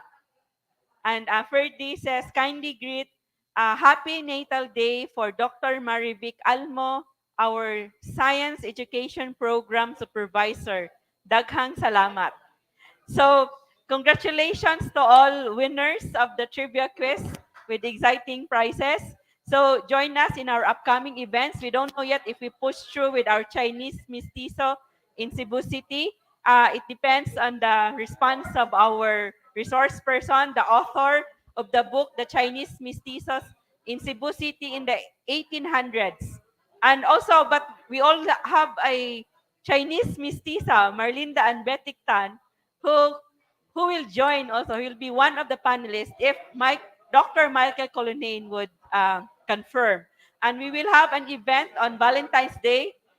We will hope to discuss how sex triggered the revolts in the Visayas. It was discussed by Dr. 𝗟𝗆𝗺𝗏, historian Dr. 𝗟𝗆𝗺𝗏 before. Because of sex, the Visayans revolted. The Visayans love sex. If you deny them sex, they would revolt. So, and of course, join us in our eating event on February 28th as we celebrate the ikapitang tuig of Kapihan ni Lumaya on February 28th. So we would now like to have the closing statement of our panelists. First, we would like to have the closing words from Dato Amay Iwag, Linsahay, the Balagwan of the Mount Palaopao-Kulaman Ancestral Domain in Bukidnon from the Higaonon-Talaandig Indigenous Peoples Community. Okay, salamat kaayo sa opportunity. Talag saraman ni actually dili mihilig ka ng bitang murag ma-interview. Labaw na pinaagi aning dili bitaw personal. Unsa kaning online ra. Pero dako na siya nga opportunity aron nga kuan mapasabot namo sa public, sa mga interesado nga mga tao kung unsa ang dili lang ang unsa ang belief system sa tribo, pero unsa ang mga challenges, unsa ang tinuod nga nahitabo sa komunidad sa tribo, which is tinuuhan siya pero dako day kay siya og kalambigitan sa ancestral domain sa teritoryo sa tribo. Dili pwede nga mabulag ang religious belief, ang spirituality sa tribo sulod sa ancestral domain. Ang kamatayon sa ancestral domain, kamatayon sa belief system. Kamatayon sa belief system, kamatayon sa kultura. Kamatayon sa kultura, kamatayon sa tribo. So, salamat kayo sa opportunity nga inyong gihatag sa kadaghan sa pwede interview unta nga mga mas reliable pa gani unta nga mga leader. At least nakapaambit nako ni sa inyo. Hinaot nga makapaambit pud ninyo sa kadtong uban nga kaigsuon na nato nga interesado about sa Talaandig and Higaonon nga culture sa Bukidnon. Salamat kaayo og maayad ha anlaw. Maayad ha anlaw, maayad ha daluman, maayad masulom. Ako Amay Iwag. Maayad masulom is good morning, but according also to those insecure, they always greet maayong buntag. The healers would say you always greet morning because it is bright. So, Kobe, can we still show Dato Romy? Ma-show? So, Dato Romy he performed an epic, dasang is their traditional chanting poetry. It's an oral poetry and their way of transmitting their stories of creation and the story of the tribe or the community. So this is Dato Romy. A few seconds lang. Panay sound.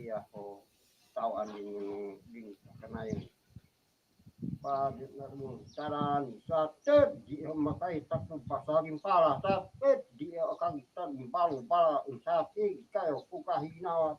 Daghang salamat. So, an excerpt lala sa video. Actually, he performed for me a prayer as invoking the Magbabaya for my safe travel as I left their community.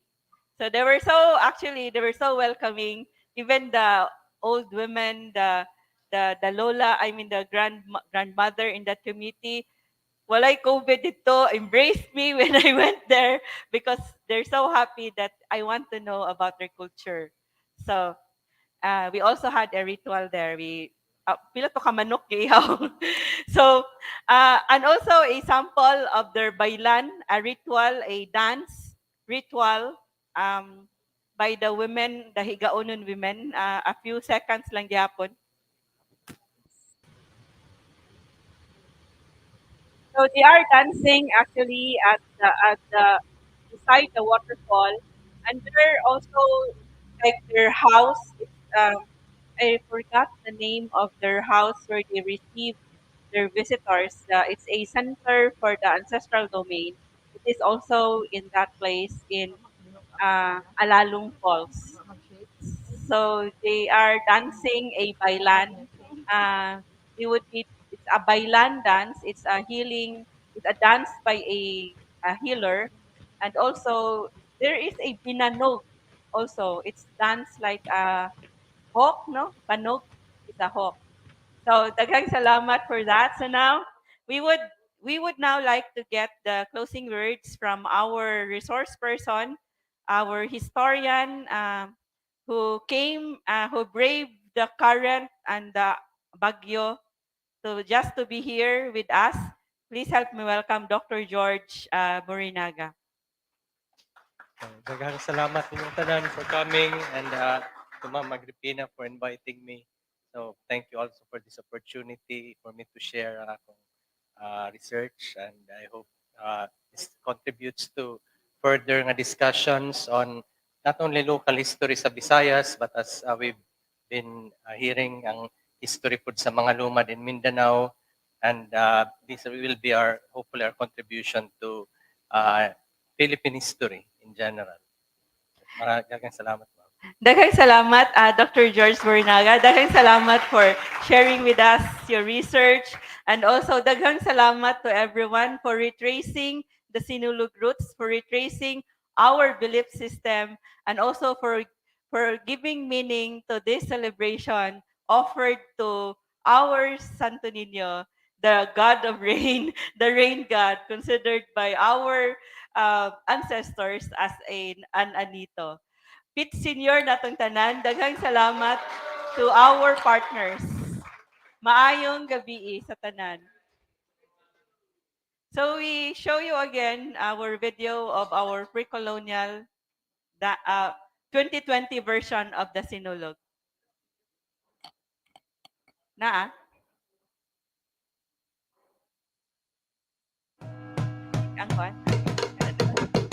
Sinulog is a fiesta celebrating the 𝗕𝗺niño of Cebu. People come to the city to pray, light candles, and dance to honor and ask favors from the baby Jesus. Long time ago, Cebu was populated by pagans, people who didn't believe in one God. But they believed in many things from whom they asked favors, to heal the sick, for rain, to have good harvest, and so on.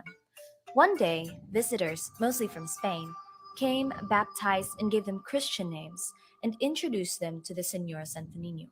They possibly loved the baby Jesus so much that 𝗚𝗏𝗏, the wife of Cebu's chief, asked the visitors if they could keep the image. But that's all we know, because shortly after, the visitors got killed in Mactan. The survivors and their scribe sailed away. After 44 years, the Spaniards came back. They decided to stay for 300 years and built churches alongside military outposts and civil government houses. And they converted the pagans into Catholics. Since then, the 𝗕𝗺niño became popular with all the tales of the baby Jesus' miracles to heal the sick and heed the prayers of believers. Today, believers and tourists alike come to celebrate and honor the 𝗕𝗺niño with prayers and dances we now know as Sinulog. The Sinulog, as a big festival in Cebu, only began in the 1980s, but the practice of Sinulog dance prayer had been performed earlier than that. According to national artist and historian 𝗷𝗵𝗆, the Sinulog word as a dance in Cebu appeared in the contemporary Cebuano dictionary only in the last century. A 17th century Cebuano dictionary referred to Sinulog's root word sulog to mean water current or the island of Sulu. It also defines Sinulog as a Tausug woman's dress. The Tausug are the native people of Sulu. If any Tausug can hear the word Sinulog, they can easily relate to it because it sounds very familiar to their everyday usage of the word. We have a Tausug word sulug, which means current. We have a word, for example, siulug, which means to wear. Professor Darwin Absari of the University of the Philippines Institute of Islamic Studies writes about the history of Sulu. He speaks from the old trading landmark, the Chinese pier in Jolo, Sulu. From 1200 to 1450, Sulu became the economic zone in the international sea trade. Products coming from outside, Champa, Java, before it will be brought to other parts of the country, it will first arrive here in this place. The influence of Sulu in the Visayas ran through the trading routes and principalities the Sultanate established in the western islands of the Philippines. The spread of cultures and practices accompanied the trade linkages across settlements in the Old World. Cebuano anthropologist and social historian Professor Jose 𝗟𝗏𝗄𝗏 examined the writings of Antonio Pigafetta. Pigafetta accompanied Ferdinand Magellan, who represented Spain in talks with Cebu chief 𝗏𝗏𝗄𝗏𝗶 in the 1500s. 𝗚𝗏𝗏𝗄𝗏 had an advisor who was a Muslim. He is mentioned in Pigafetta. It is clear in Pigafetta that Enrique de Malacca talked with a Mohammedan. He's described as Mohammedan, who was in the court of 𝗚𝗏𝗏𝗄𝗏. The presence of a Muslim holding a high position in the court of 𝗚𝗏𝗏 validates the map showing Panay Island as a principality of the Sultanate of Sulu. The 1500s map indicates that Cebu belonged to the region under the influence of the Sultanate. The strength of the Sulu influence in the Visayas was further confirmed when the word Sinulog found its way in the 1890s accounts of Felix Laureano. Laureano cites Sinulog as the name of a fiesta dance in Panay Island depicting a battle between the Moro and the Christian. And there he says that Sinulog is a very ancient form of competition or of jousting that comes from the Holowanos. And he says, but he saw this in Haro, Iloilo, being performed during a town fiesta. Jolo is the capital of the Sulu Sultanate. So therefore, you have a contextual source, which is further than the one we see today, the Sinulog, which as a festival, which began in the 1980s. Professor 𝗟𝗏𝗄𝗏 confirms that fighting tournaments, horse racing, and other entertainment performed in front of the Sultan were a common practice in Sulu. This art of defense is part of the culture, simply because their homeland was under siege by various foreign powers.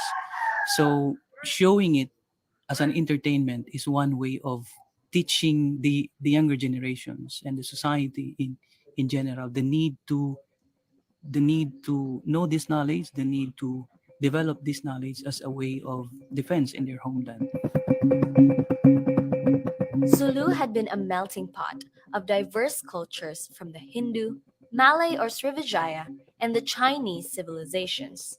While pagan culture of much of the Philippines was suppressed by the Spanish occupation, Sulu kept the various influences in their culture, as shown in their dances. Some of the movements remain identical to the physical and spiritual practices in ancient India. The Chinese martial arts influence remains obvious in other dances. The Sulu martial arts dance, that sometimes uses bladed weapons, has a different narrative from that of Panay.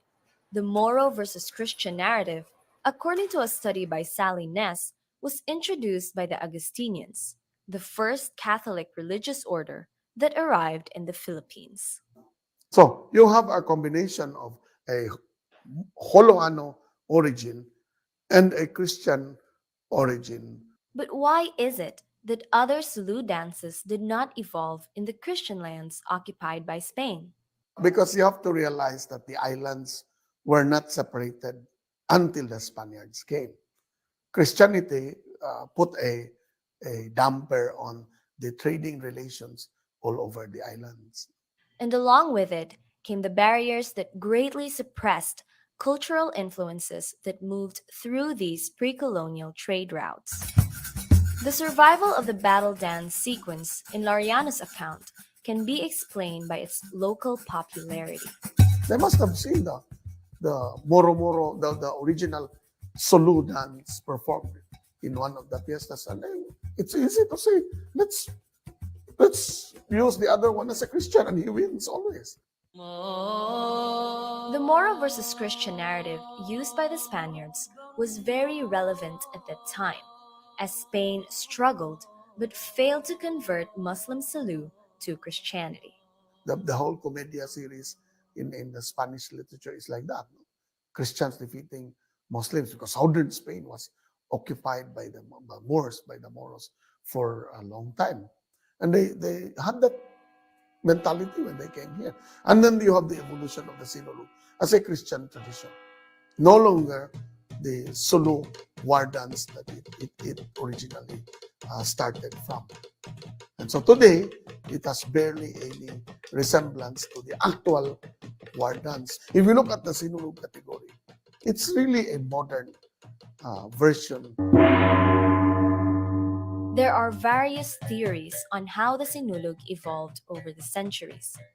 But from what we have seen in the studies we came across, we can say that Sinulog's evolution at a certain point in history was influenced by the culture of Cebu.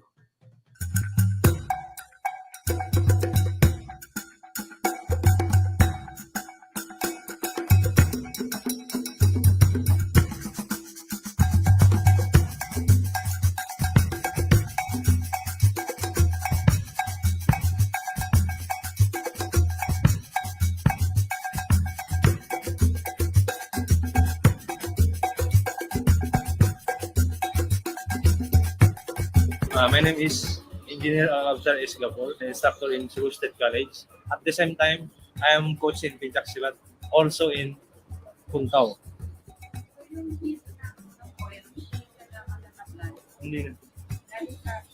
Dahil sa sayaw and then spiritual and then paniniwala sa Allah Subhanahu wa Ta'ala. Walang dolin. Amen. Sabi ng mga ninuno namin, ang lakas ng oil malakas kaysa suntok. Pag hindi ka na matatamaan ng oil, ang suntok parang walan.